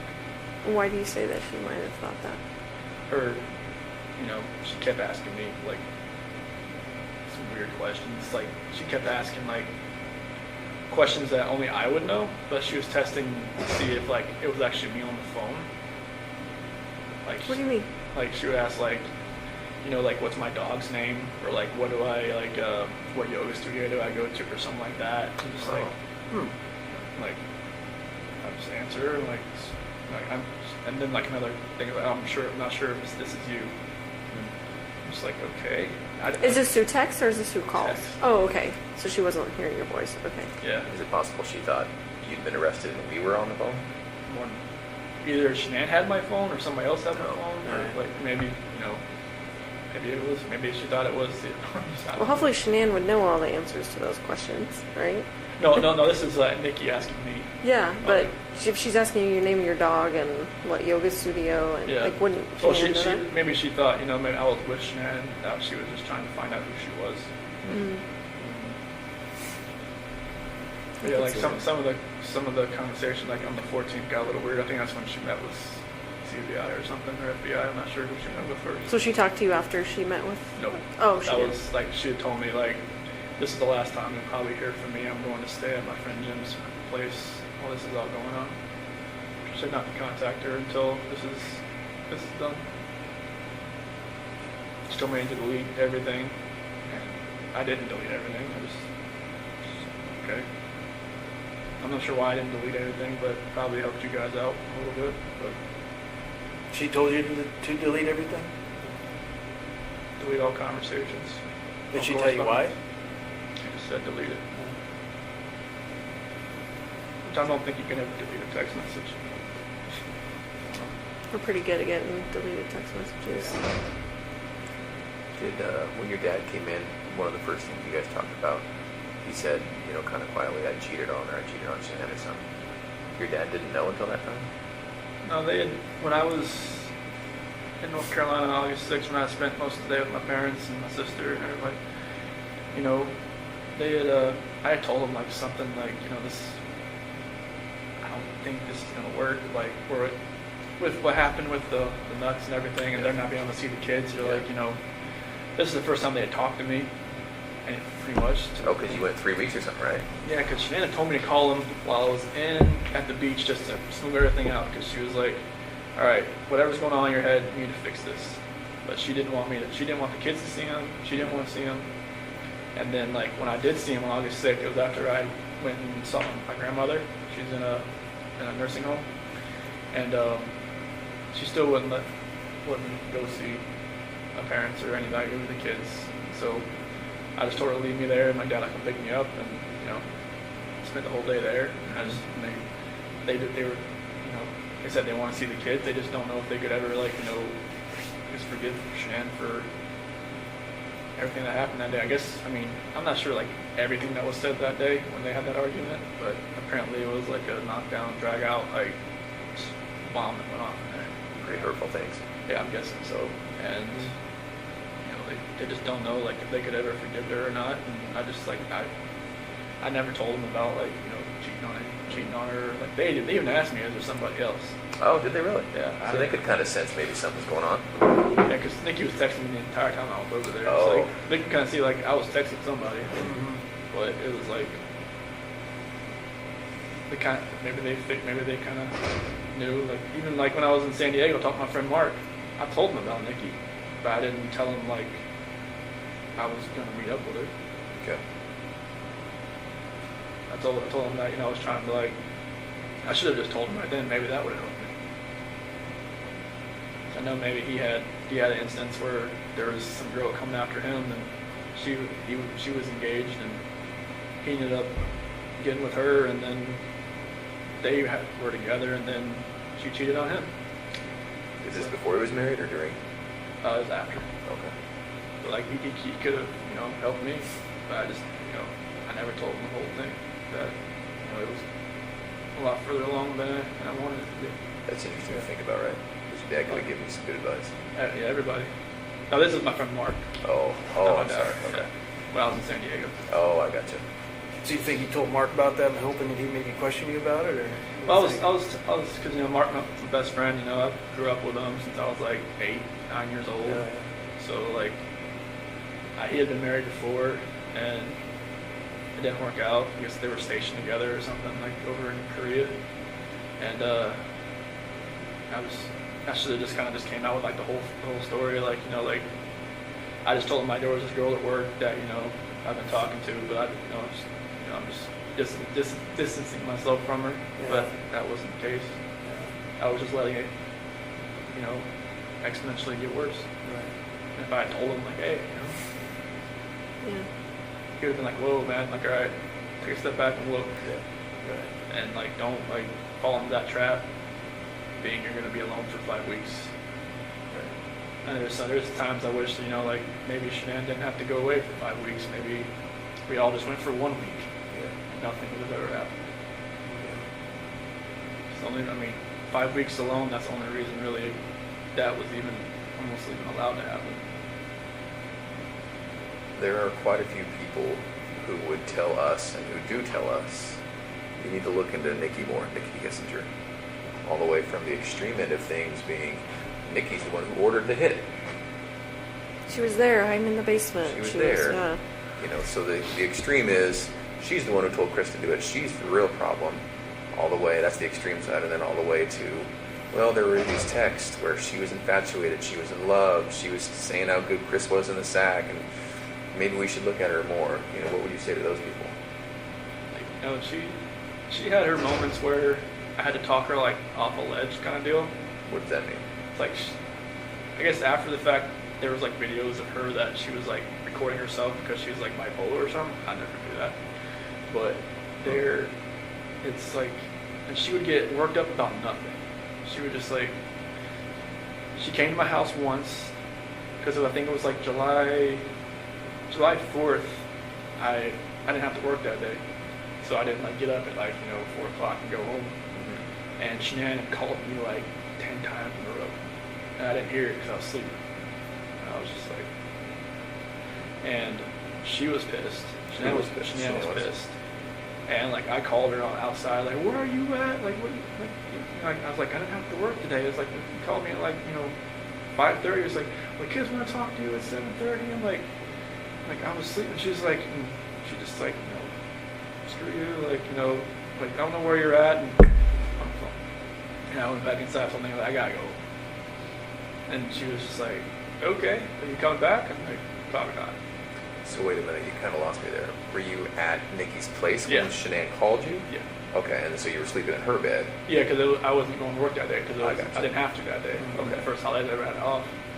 And, Shanann was pissed, and, kind of pissed Nikki off too that I left. But I think that's when I'd called Nikki later, and she was like, she kind of realized that, she'd always be like, the second, she said second fiddle. Sure.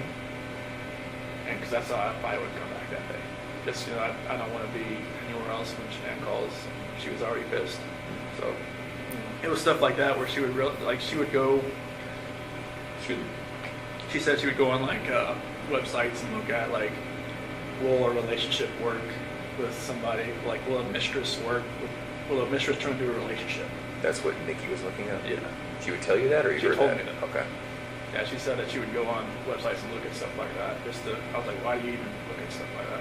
She's like, I just want to see what other people have experienced. But so that confuses me though, because I thought earlier you were saying she thought you were heading toward a divorce. So why was she looking at herself as a mistress? This was later on. Oh. Like, okay.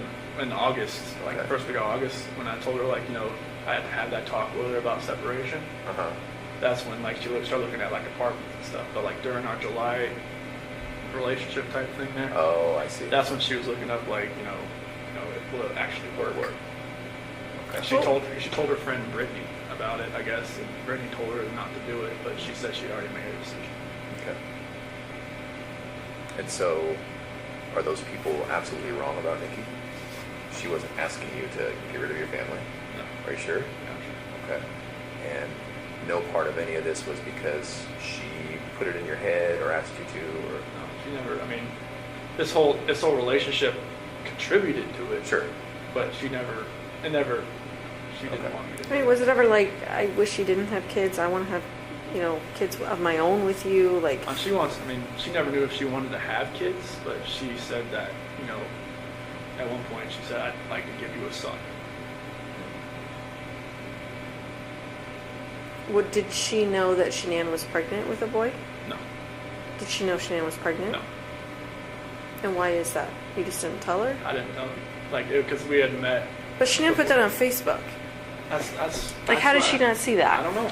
Maybe she did, and she just was waiting for me to tell her, or she put it out of her head. Can I ask you a question? A lot of people think you named Nico after Nikki. So what was that? Nico was actually a name that Shanann liked. Okay. Shanann thought of that one? Yeah, I wanted to spell it like N-E-K-O. I thought it was like Nico that way. Mm-hmm. But she said N-I-C-O, and I thought it was like something like Nico or something. Okay. Because Nico is more of like an Italian name. Italian, yeah.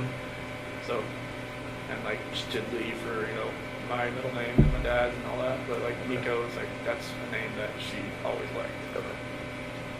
Did she name all the kids? Did she name Bella and Celeste? Yeah, Bella, because Italian means beautiful. Marie, mom's middle name. Celeste is her grandmother's name. Catherine's Shannon's middle name.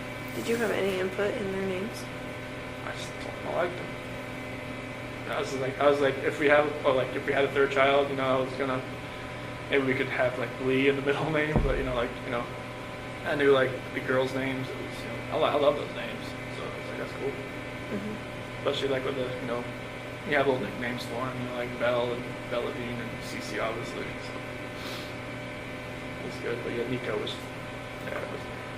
Okay. Can we go back to the house on the 13th? So, at one point, right when you got back there, Coonrod was there, Officer Coonrod, and Nicole was there. Mm-hmm. And then you went in the house in there for about a minute or so before you let everybody in. Remember what you were doing in there at that time? I went into the garage, Right. and then I ran around and I opened the front door. Yeah. Opened the front door did everybody come in through the garage or the front door? Everybody comes to the front door. Yeah, so I came in, I went in through there, and I came in and opened the front door, and I ran upstairs. And I just was like I was looking around. Okay. That's after everybody? Did you go around the house at all before you opened the front door? No, I didn't run around the house. I stayed down on the bottom floor, and then Yeah. went and opened the door. Yeah. Okay. Just curious. And I ran upstairs and everybody else, and that's when Nicole's son Mhm. found the phone, and I was acting like I was walking through the house. Yeah. Shanann had her bra on. Was that normal that she would sleep in her bra? Every once in a while. I mean, she just got home from the plane, so she didn't even take off her makeup or anything. Maybe she was just that tired. But normally, I don't really know. Did it not come off when you guys had sex? I No? don't think so. Sometimes she just, she keeps her shirt on and she doesn't want me to do anything. Just like, she wants what she wants. She knew what she wanted. That's what she wanted. Was it just missionary sex? Yep. And when her final resting place, was that just naturally what she was wearing? You didn't change her or anything like that? Okay.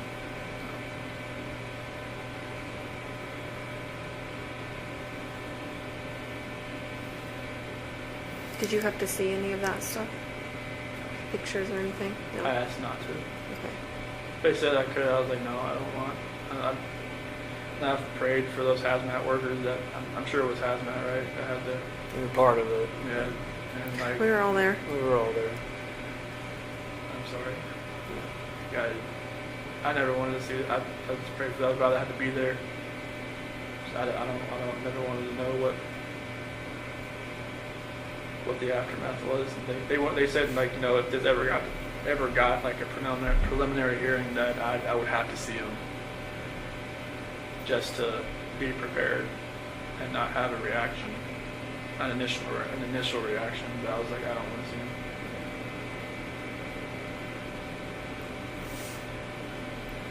Do you feel like your lawyers were fair to you? Yeah. Yeah, I mean, they were my only human contact, really. Yeah.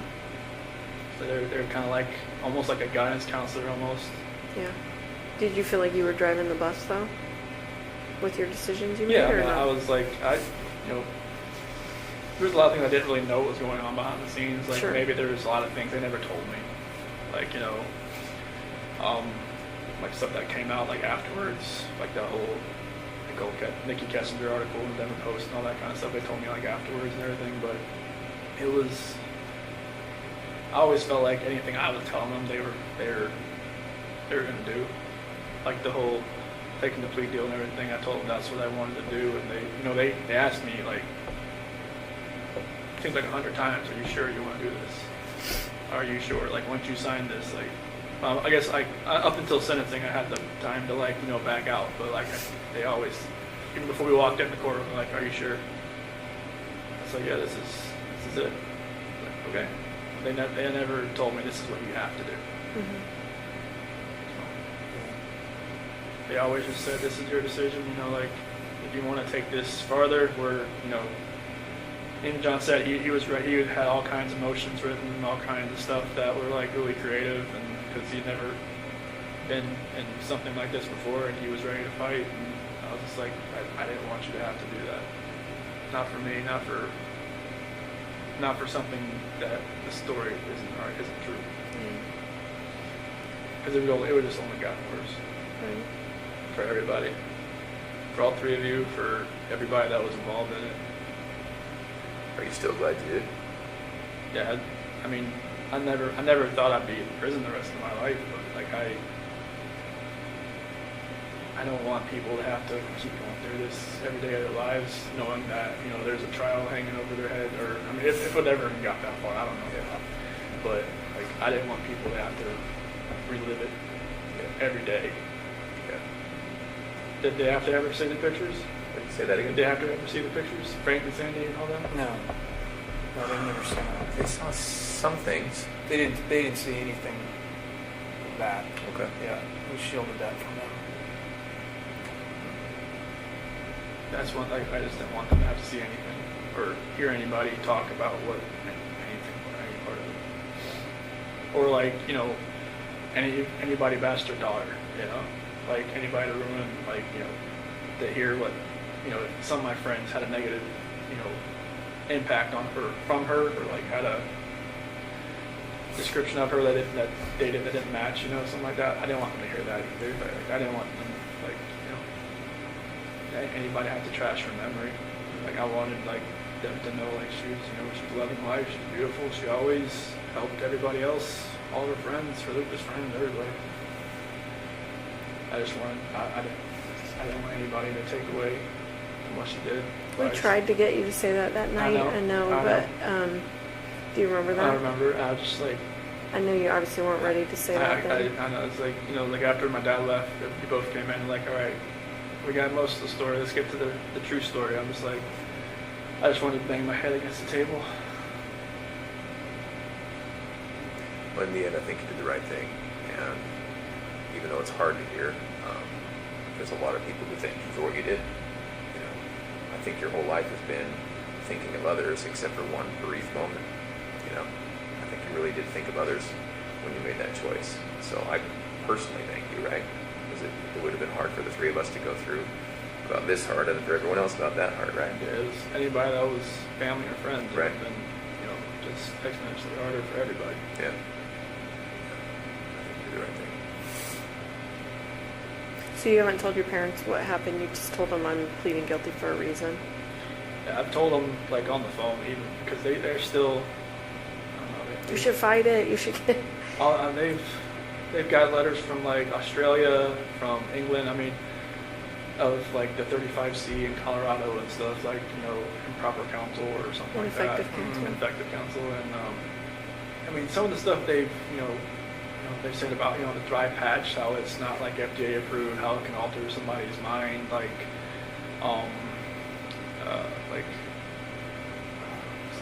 it was some kind of condition, but there's something else they call like CPSD, complex post-traumatic stress disorder, or something like that. Have been like, some people from England have had it. It's like they've been in an emotionally abusive relationship and stuff like that. I mean, just like, you know, some of those subjects they put in there, like, yeah, I can relate to it, but like it doesn't make up for the fact what happened. But like they've got a lot of support from, they've got a lot of hate mail, a lot of phone calls, a lot of like, you know, stuff like that. I wish they never happened. But they, you know, they get some support, which is good. But on the phone, they still think, you know, there's a chance that I could get out. Yeah. I mean, you don't want to ever think your kid's going away forever. Like, you don't want to fathom that. They tell me to fight it, like, you know, they don't, not every day, but on their bad days, they'll get a bad message or a bad letter, and then I'll just kind of revert back. Is it more your mom or your dad? My mom, she loses it a lot. Yeah. On the phone, my dad's usually trying to, you know, like, hey, don't talk about this stuff on the phone with him. Because it's just gonna rile you up, and it's gonna make him go back to his cell, and he's gonna think about that all night. Right. And that happens a lot. Yeah. Would you ever want them to know what you're telling us today? I'd rather just tell them myself. Yeah. So they're coming. I think they're gonna try to make a visit in like May or so. So they don't, do they still think that Shanann killed the girls? They still believe that, even though I told them I pled guilty for a reason, but they think that I was, their words, like, railroaded by belief. Yeah. Because they, you know, they felt like they pressured me to do it.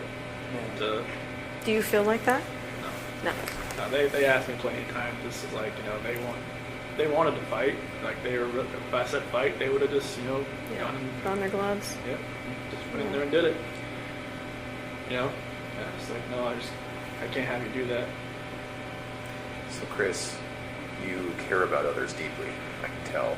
You worry about others. And I've asked you, you know, a bunch of times today, but you're not just telling us that you did it because you feel bad for Shanann's memory. You did it? Okay. I have to say, like, you know, after this was all over, you know, people would bring up, like, oh my gosh, I bet you're going to find out that Chris, you know, used to torture animals and, you know, all this stuff. You can imagine, like, you know, hearing that someone's capable of that, what have they done in their past, those kinds of things. Can you think back to your past at all, like your childhood, and think about any other moments that maybe you felt this same rage? I mean, obviously didn't do anything like that, but maybe felt that rage, and like what would have triggered that, or anything like that? Not really. I mean, I was always like somebody that tried to coax people down, not to, like, if somebody wanted to fight somebody else. I think I got in a fight like when I was in 3rd grade, but it was like, you know, we ripped each other's shirt, went away crying. You know, it was like stupid. I was just like, why did I do that? And like maybe that was like my only like bad thing I did in school. So I can't think of. Did you feel it on the inside, whether you didn't act it out? Like, did you feel like if someone bullied you at school, or if someone whatever, like, would it still be inside you? Like, did you feel like that even though you didn't actually act on it? I don't believe, because I was always, you know, I never really talked to many people, so I mean, people knew who I was, but they didn't really, I mean, I never really spoke to many people. That's why I never really had a girlfriend in high school. I mean, I was always kind of like, just fly under the radar. Did you feel like you had low self-esteem? I won't say low self-esteem. It was just like I didn't want to be part of like a group or a clique. I just, like, you know, I had a couple friends and I sat at the lunch table with them, or sat out in, they call it like the fish pond area, and, you know, just chilled out there. And, you know, I didn't really want a whole lot of friends. Just kind of like just close knit, and I just wasn't out there. I mean, like I said, people knew who I was, but it wasn't a matter of like I was popular or anything. Can you attribute that to anything in your childhood? Why you were like my that? sister was always the popular one. Uh-huh. She was more like my mom, like more like outgoing, and like me and my grandma would always sit outside in middle school waiting for her to come out and pick her up, and she'd always be the last one out. She'd talk to everybody in the hallway. And my grandma would always like, "Where is she at? Does she know we're waiting?" But, you know, I was just the opposite of her. And I was like, sometimes you have kids that are like the same, and some of you have opposite. Me and my sister could be opposite. Maybe I just drew on that I didn't want to be the popular one. I wanted to be just just a regular guy. Mm-hmm. So there was not really like bullying or not like I remember. Nobody ever really came up to me or wanted to fight me or.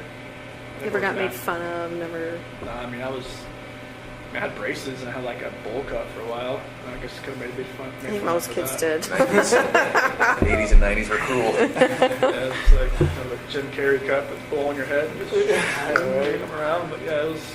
I don't think there was anything that would be pent up inside me From childhood. childhood. I know you talked about your dad having an addiction when I was talking to you. That was after I left. I left home. Was it cocaine or something? Or It was some type of powder. I'm not sure. I guess Okay. it was cocaine. I guess how do you think that affected you? I don't think it affected me. Well, it did affect me, but it didn't like take like deep down. It didn't like really hurt as much as I thought it would. It was kind of weird because when my mom and my sister told me, like when they talked to him about it, it didn't seem to register. Like I said, like he would just change subject, and like when I talked about it, he eventually immediately changed subject. I was like, because they found like cuts on his like CDs and stuff where he would like separate it and stuff like that. Because he car dealership. I mean, you find guys that do that kind of stuff all the time, I guess. But he was just coping with like I never came back home, and because before I met Shanann, and it was just. Did you feel guilty that he's now using drugs because he never came back home, like he lost his kid? I never really knew why he was doing it.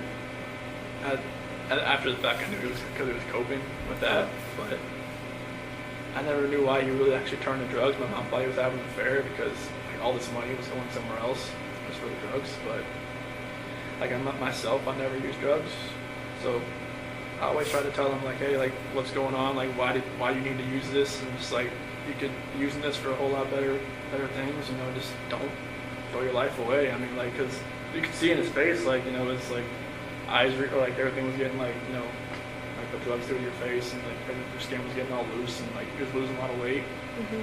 His nose was bleeding all the time, and all kinds of stuff like that. And I was just telling him like, hey, you smoked like every day of your life since you were like 15 or 16. You're like, I can't get you to stop that, but I can get you to stop this. Right. And he put it away, I guess, pretty quick after I talked to him about it. Do you think you were closer to your dad than your mom? Mm-hmm. Yeah. Yeah, we always went to races together, and just, he always came to my sports, played for a couple school sports, right ball, all that kind of stuff, Yeah. My mom would come too sometimes, and my dad was always there. Always there. Yeah. Even if I wasn't playing, he'd just come there just in case I can't win in there. Aww. So that's cool. Yeah. Well, I wondered if they hadn't visited because they weren't ready to visit, or if it was a money thing, or like Visit here getting the or time off. Colorado? Yeah, you like Visit here? Yeah, visit here. Well, I just told him like, we can't drive in the snow, so it's kind of like, I don't want. It's These just, roads are bad. Yeah, it's I think it's like an hour from either Madison Airport, whichever way it is. I told him like wait till springtime. Good advice. Yeah. It's pretty brutal. It was yesterday. Do they have money to get here? They sold my toolbox to get some money to come out here. Okay. So yeah, so they'll come out here like they said April, but I was like, just maybe push it till June. They said they can sometimes have a blizzard out here in April sometimes too. Like the late spring blizzard, yeah. so lake effect stuff is crazy. Yeah. Mm-hmm. And how are you doing mentally? I mean, the first time I didn't know I was coming here. Obviously, I mean, when I was at DRDC, like They swooped you up, didn't they? I was there a week. Like the first day I got there, they put me through the ringer. Like I had like 11 tests to do, like mental tests, like reading, math, all kinds of stuff, just to see where my IQ was. And then I just sat there the rest of the week. And then Sunday came along, and after dinner, they said, "All right, strip down and put this on." I'm like, okay. And then walked outside and put me in the van. I'm just like, good. I had no idea what was going on. And then we stopped in Sterling, which really freaked me out. I was just like, I don't want to do this, because I heard so many horror stories about that place. And they just stopped to use the bathroom, and then we kept going. In the prison? Do they use the bathroom at the prison? Yeah, it was like at the watchtower outside. Oh. And we went into Nebraska, sheriff's office there, and then another sheriff's office in Iowa. Used the bathroom, ate breakfast, and then got here. I asked him, I only talked to him once. I'm like, can you tell me, like, where we're going? Like, just to Destination State? He's like, I don't know. So it was like one of those, like, transport vans, like, where it was, like, at just the middle where I was sitting there, and I could see out the window, and I could see, like, they would put in an address each time. Like, they had, like, 4 sets of addresses to each one they had to go to. They just would never tell me where we were going to end up. What did they say your IQ was? And I was like 140, 135 or something like that. Is that high? I don't even know what. That's good. pretty That's good. above average. Yeah. Yeah, it was tipping back to high school for real. I'm like, Trained in parts of the city on all that stuff. yeah, there was a lot of word problems, a lot of like geometry, a lot of like patterns. Like if this was moved this way, and then there was like a series of them. Like, all right, what's this one right there? Just a lot of stuff like that. But like the further you got along, the harder it got. I was just like, it's like great. And it was like they give you this little take that pen and take the little tube out in the middle, and that's where you're using to fill in these little Scantron sheets and everything. I felt like I was in high school again. Do you know how long you're going to be here? Neither do I, by the way. And do you know, are you going to get a job? If since I'm staying here, well, since I've gotten staffed here, they have to work. Oh, so what's your job now? I don't have one yet. Okay. They haven't moved me out of the acceptance and evaluation, assessment and evaluation Are you process. still in that phase? Okay. And how long will that take? Oh, right now, like since I've been staffed here, I'm just waiting for them to move me over to a different unit. And are you in Gen Pop right now? No, I'm in a unit. There's like 11 or 12 of us on there. There was like 22 when I first got there, but they've been transferred to the other prisons around Wisconsin. And what are the other guys like? They're fine. Like the first time, like I sat out and ate like a breakfast or lunch with them, I was scared. You nervous, scared? Yeah, I was just like, this hasn't happened. Like not since this never happened. Yeah. Like I said, they locked the hallways down when I got moved to Colorado. Yeah, well, I've heard that. Yeah. So it was like being next, like right like this, eating next to somebody. I was just like, is he gonna like take a spork and try to stab me or something or what? But it's totally different here. I mean, people know who I am, but like they don't like run at me or jump at me or like. Apparently they the guys that work here, they know that I guess other maxes are like you lock down like 23, 22 hours a day. Oh, so then this is an alright place to be? For like By other comparison? max guys. Good. Yeah. They said it's the best max but the worst medium.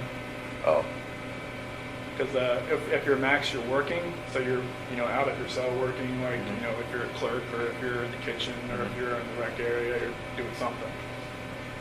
okay. But yeah, they said like if you get staffed here, it'll be best for you. Plus, they say it's not as like rowdy as some of the other places. Yeah. Oh, man, that's pretty intense. Yeah. So like, I mean, I'm going to the GP area. I just don't know when. And you think it'll be while you're here? Mm-hmm. Okay. And Yeah, where do they said like I guess it could take it takes a while to get moved from max to medium because in Colorado I was classified as minimum restrictive, but with the charges it would have been medium. But here it's automatically max. And what are the other guys in for? Do you know? They said most guys in here are for like gang snitches and sex offenders and mainly people that have 20 years or more. So people who were in for a long time and who would otherwise have a pretty hard time at a jail Yeah. for whatever they did, Yeah. whether it be snitching or Yeah, like children or. yeah, or there's some people from other states here as well, and I guess there's a couple cops here too. Okay. Just just things have happened, and they just don't think it'd be better. It'd be a lot better if they're here and not in another prison. Yeah. Okay. So what kind of jobs are available? I mean, Well, it's like they'll probably have me in the kitchen more than like that's where everybody starts out, like either washing dishes or like putting food on the trays or helping pots and pans, something like that. Right. but they have like libraries. They have like, I think this is the PSU area, the psych area. So they'll have like different guys doing clerk stuff around here. I mean, they have over like 300 GP guys here that are like live here. So they have a job for every one of them. Wow. There's even a guy that shovels the sidewalks. I think we saw him. Yeah, we saw this him. morning. Yeah. Yeah, I don't know if I want to be that guy.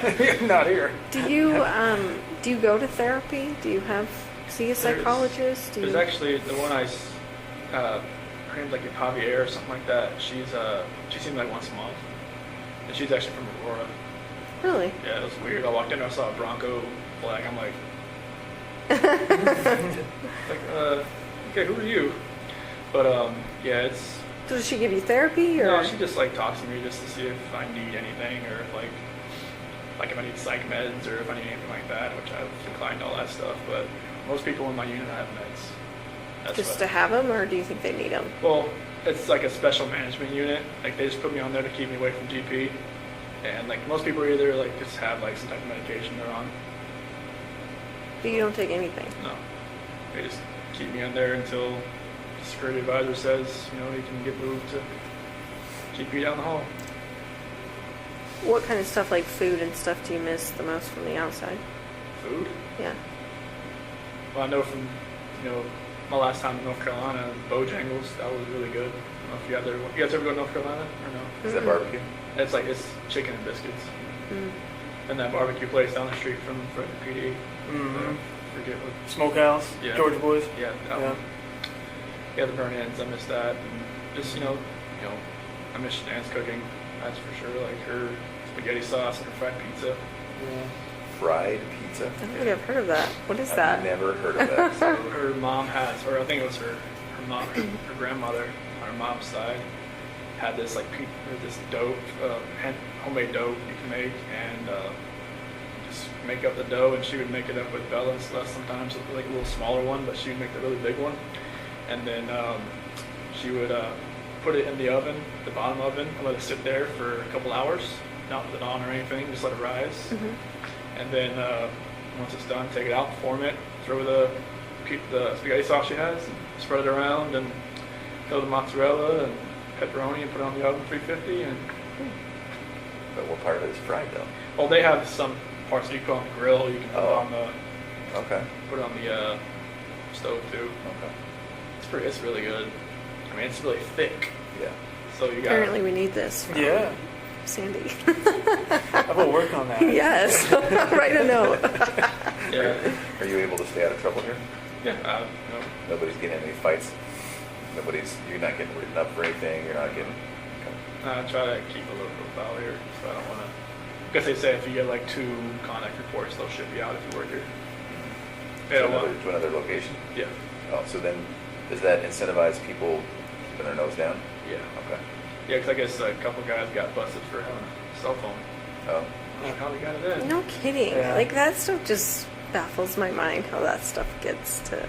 I mean, they won't even let, like, if somebody sends me a letter and it has, like, like, someone sent me a Christmas card with glitter on it. They'll let me have it because it's glitter. Because, it's contraband. So, like, yeah, I don't know how people get cell phones and stuff in here. So what do you do with all these letters that are coming into you? Most of them, like, I just have, like, this... If somebody writes me once, I'll never write them. Just because I don't know, like, who they are, like, where they're from. I'll keep it. If it's like a weird letter, I'll shred it up, throw it away. If it's like a supportive letter, I'll keep it around, just like, a supportive letter. And then like I've had some people like write me like a second and third time, but they've changed the way they talk, or like they've said different things. Like there's like this dude in like California that wrote me. He's a senior in high school, and wrote me. He's like, okay, dude. I look up the name, like, okay, shred it up, threw it away. He wrote me again, like 2 weeks ago. Totally different. Like, never mentioned, like, his age, never mentioned his study, like, hey, like, I support you, I'm like, all this, like that. Like, if I didn't recognize his name, I would have known, like, he was just an 18-year-old kid, senior, trying to just, like, probably just get information. Trying to, because there's been, like, journalists and, like, other people, like you could kind of tell, like, they ask a lot of questions. But I try to, like, take into effect who's writing me and like just not to respond. Like I've responded to a few people just because like either my parents have talked to them on the outside, and then I kind of know, okay, it's a real person. Oh. But like there's some people that like it seems like they're just trying like to get help for themselves too. Like some people ask like like just for spiritual advice. They're asking for spiritual advice from you. Yeah, like if they're not asking about the case, I'll write them back. If they ask about the case, I don't write them back. Yeah. You think you'll be in love again? There's a lot of women out there that are in love with you. No. I don't think that's gonna happen. I'm not the guy that's down the street or whatever it is. I've heard enough about that guy since I've been here. What have you heard about him? He got engaged over a letter. He did, yeah. That's pretty insane. But yeah, I don't see myself being in love ever again. Do you have some ladies that are giving you a lot of, like, just telling you that they're in love with you and that kind of stuff? Well, I've had a couple letters that have been like, I hear you get a lot of letters from lady friends that tell you all you need to know. I'm like, I don't get those letters. Trust me. Like I guess there was one letter in Colorado, someone sent me a picture of them in a bikini, and then it's like went on from there. That was like the only letter I ever got. That was like that, but the press took it and just went with it. Yeah. Do you ever get requests from the press? Mm-hmm. And how does that work? Just tear it up. Throw it away. So are you personally are declining? Well, I don't like kind of back. Would they allow you to talk with them? Would they allow many here to talk with you? I don't know. I guess some stations have asked to come in here and talk to me, but they have told them no. Oh. But I've gotten letters from Denver stations and whatnot wanting to talk to me, and then quotation marks off the record. I'm like, yeah, right. Yeah. Anything I write. Yeah, you're right. Yeah. So yeah, I just tear it up, throw it away. Have you thought about, like, writing a book or anything like that? No, that's nothing like that. What My mom and dad have been sorry. What was it? No, go ahead. My mom and dad are saying maybe you should like write down like how you feel or like how you've been dealing with this type thing. Just write it down, and that would be my story. But I'm just like, I'm not writing a book. That's not me. I mean, I've always had a really crazy imagination as well. Like when I was a kid, like I even convinced my teacher I went to Japan over the summer or to China or something. But she said, you should just write down like your story, like how you've coped with this. Why did you convince your teacher you had gone to another country? It was just like what you did over the summer, and I was like, I went to China. I just started writing. And she actually believed it. I was really convincing. So you're a smart dude. Yeah. It was, and they like parent teacher conference said, so how was China? What? Nope. So earlier you were talking about how this experience you're going to want to help people. What do you mean by that? So like this couple letters that I've gotten, like this one girl, she's in like an abusive relationship and she just can't find a relationship like with God. And like I never read the Bible before all this. Like in Weld County I read it because Right. in the segregation hole there, it was like that was the only book I got. And I was like, okay. I read it cover to cover, and I never thought I could, being how many pages were in the Bible, but Right. it stuck with me, and like I've been reading it more and more here. Like I got a different version here. I've just been reading it and just writing down like a couple scriptures a day, like to give to my mom and dad. And they've been like making a little journal and stuff like that. And my Uncle Johnny and his wife Martha, they're actually missionaries, and one of my cousins is actually as well, and they've been helping my mom and dad. And they looked at a couple of my letters, and they were amazed at how mature I've gotten with like the Bible and everything, the Scripture and everything. It's just like one gift that I did get was a good memory, as far as like being able to memorize stuff. Right. And like that's what happened with cars and with the oil field. I can just memorize acronyms like that, and I've been memorizing a lot of different scripture. I can just kind of like help people that way. And just like there's been inmates that have left my unit and went to a different place and have written me just to ask like, can you give me a couple of scriptures to help me through this. Like, do you know of any? I could help somebody that way. Yeah. That's good. Do you get to go to school or anything? They don't have any of those programs here. Oh, they don't. It's a accept or evaluation prison, so they don't. I think this is when they have the sex offender class in here. Mm. That's the only thing they really have. You gonna go to that? No. No, I always ask, like, why do people go in there? And they're like, you don't want to go in that class. I'm like, oh, You stay away from that okay. class. I'm like, okay. Yeah, that's the only thing they have here, but they have other, like, that's like the map of the prisons they have here. Yeah, I was looking at that earlier. Oh, wow. They have a lot here. Yeah. Like 3 right in this area. Yep, they're right around here. I was just amazed that one thing I did see out the window when I first, there was like a neighborhood that's right next to the prison. Yeah. So just like, is I that felt the same thing. Yeah. weird? Because like in Colorado, it seemed like they're all like out in the middle of nowhere. Yeah, Right. Sterling's in the middle of Yeah. it. Yeah, Okay. Easy. Well, we might take a little break right now. Well, I think it's almost time for you to eat lunch. Yeah. Like 20 minutes. yeah, felt like the polygraph. Everything just like. I look up the time. I'm like, oh wow. It's been 4 hours. Holy cow. They might let us come back and talk to you. Okay, There might be a couple more things we want to go over. Okay. Is that something you're up for? that's fine. Okay.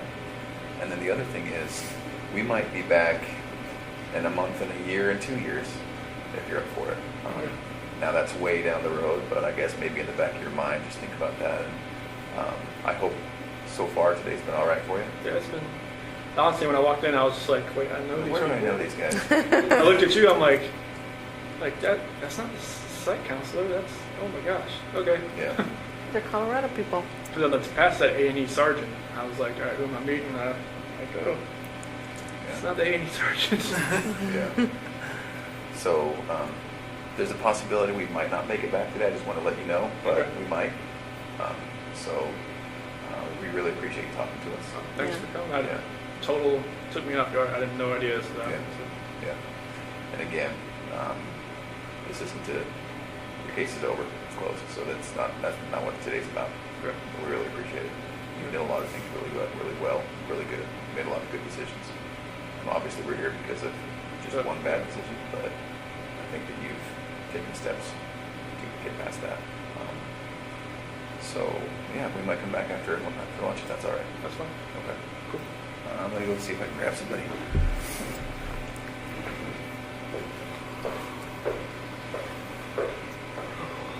What airport you guys flying to? Yeah. I think I had the better drive. I think you probably did too. Mine was like 50 minutes. Theirs was like 2 hours. Yeah, It was the snowing. It's snow, pretty the nasty Lake out effect. Yeah, the wind's blowing. Not like wind like Colorado then? It's a hell of a lot colder. Yeah. Well, and yeah, the roads aren't getting cleared like they would get cleared in Colorado. I think they just have so much. Yeah, you it know, just that- comes in and just dumps. Yeah. Colorado it just melts within a couple hours Right. here. Just honestly, I haven't seen it melt here since I've got Well, that's the here. thing. Everyone's Yeah, it's houses are just piles. piled, you know, like, oh, it's the next snow, and they just pile it on top. So it doesn't look like anything melts. No. Which is the problem. So. Yeah. Okay.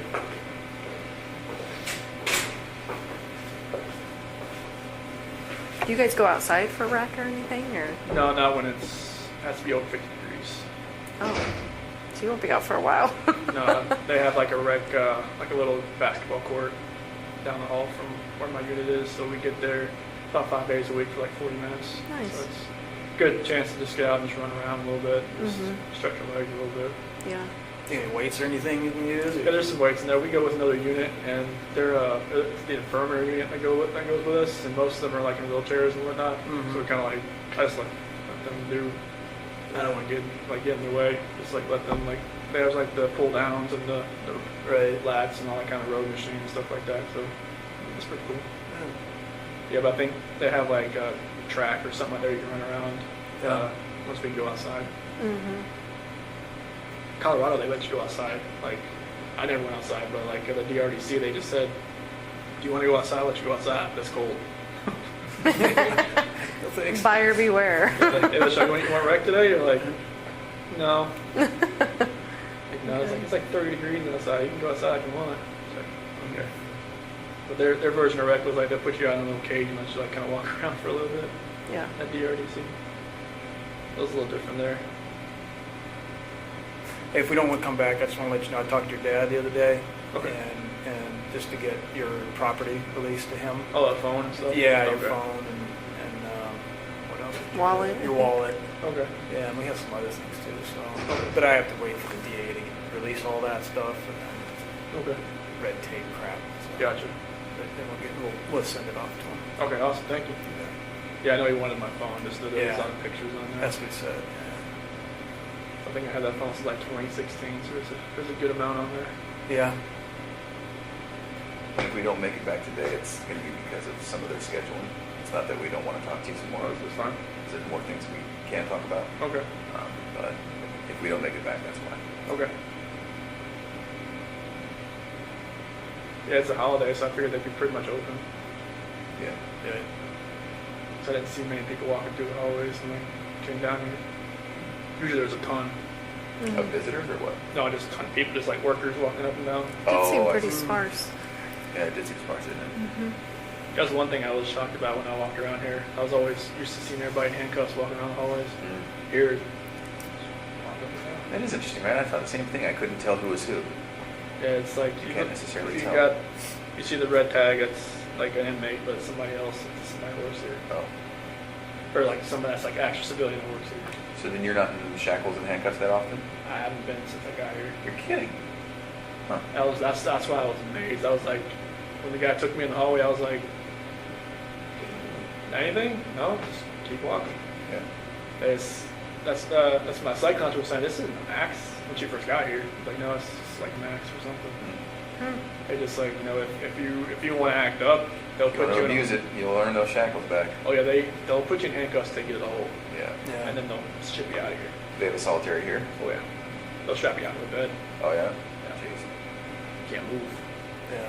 A reminder of, yeah, behave, right? Yeah, it's like don't Not that you need it, don't but- pass food, don't pass anything that's not yours. Otherwise, you're gonna. Do you get to buy like commissary and stuff? It's different here. It's like a bubble sheet instead of like Colorado was like a little touch screen you can do. Uh-huh. But here it's like a little Scantron. You send it off to like Missouri. I mean, it's the same company, but it just takes longer to get here. Mm. Yeah, I just Like what kind of stuff can you buy? like ramen soup and peanut butter and oatmeal, like lemonade mix, stuff like that. So I usually just get the oatmeal and the ramen soup. Do your parents put money on your books then? Yeah, I'm not sure how like that restitution stuff's gonna work. I'm sure like that'll like whoever sent me money on the canteen will probably like it'll take a little bit of it too. Oh, yeah. That's right, sir. Okay. That's right. Yeah. All right. Thank you. Thank you, Chris. All right, thank you. All right.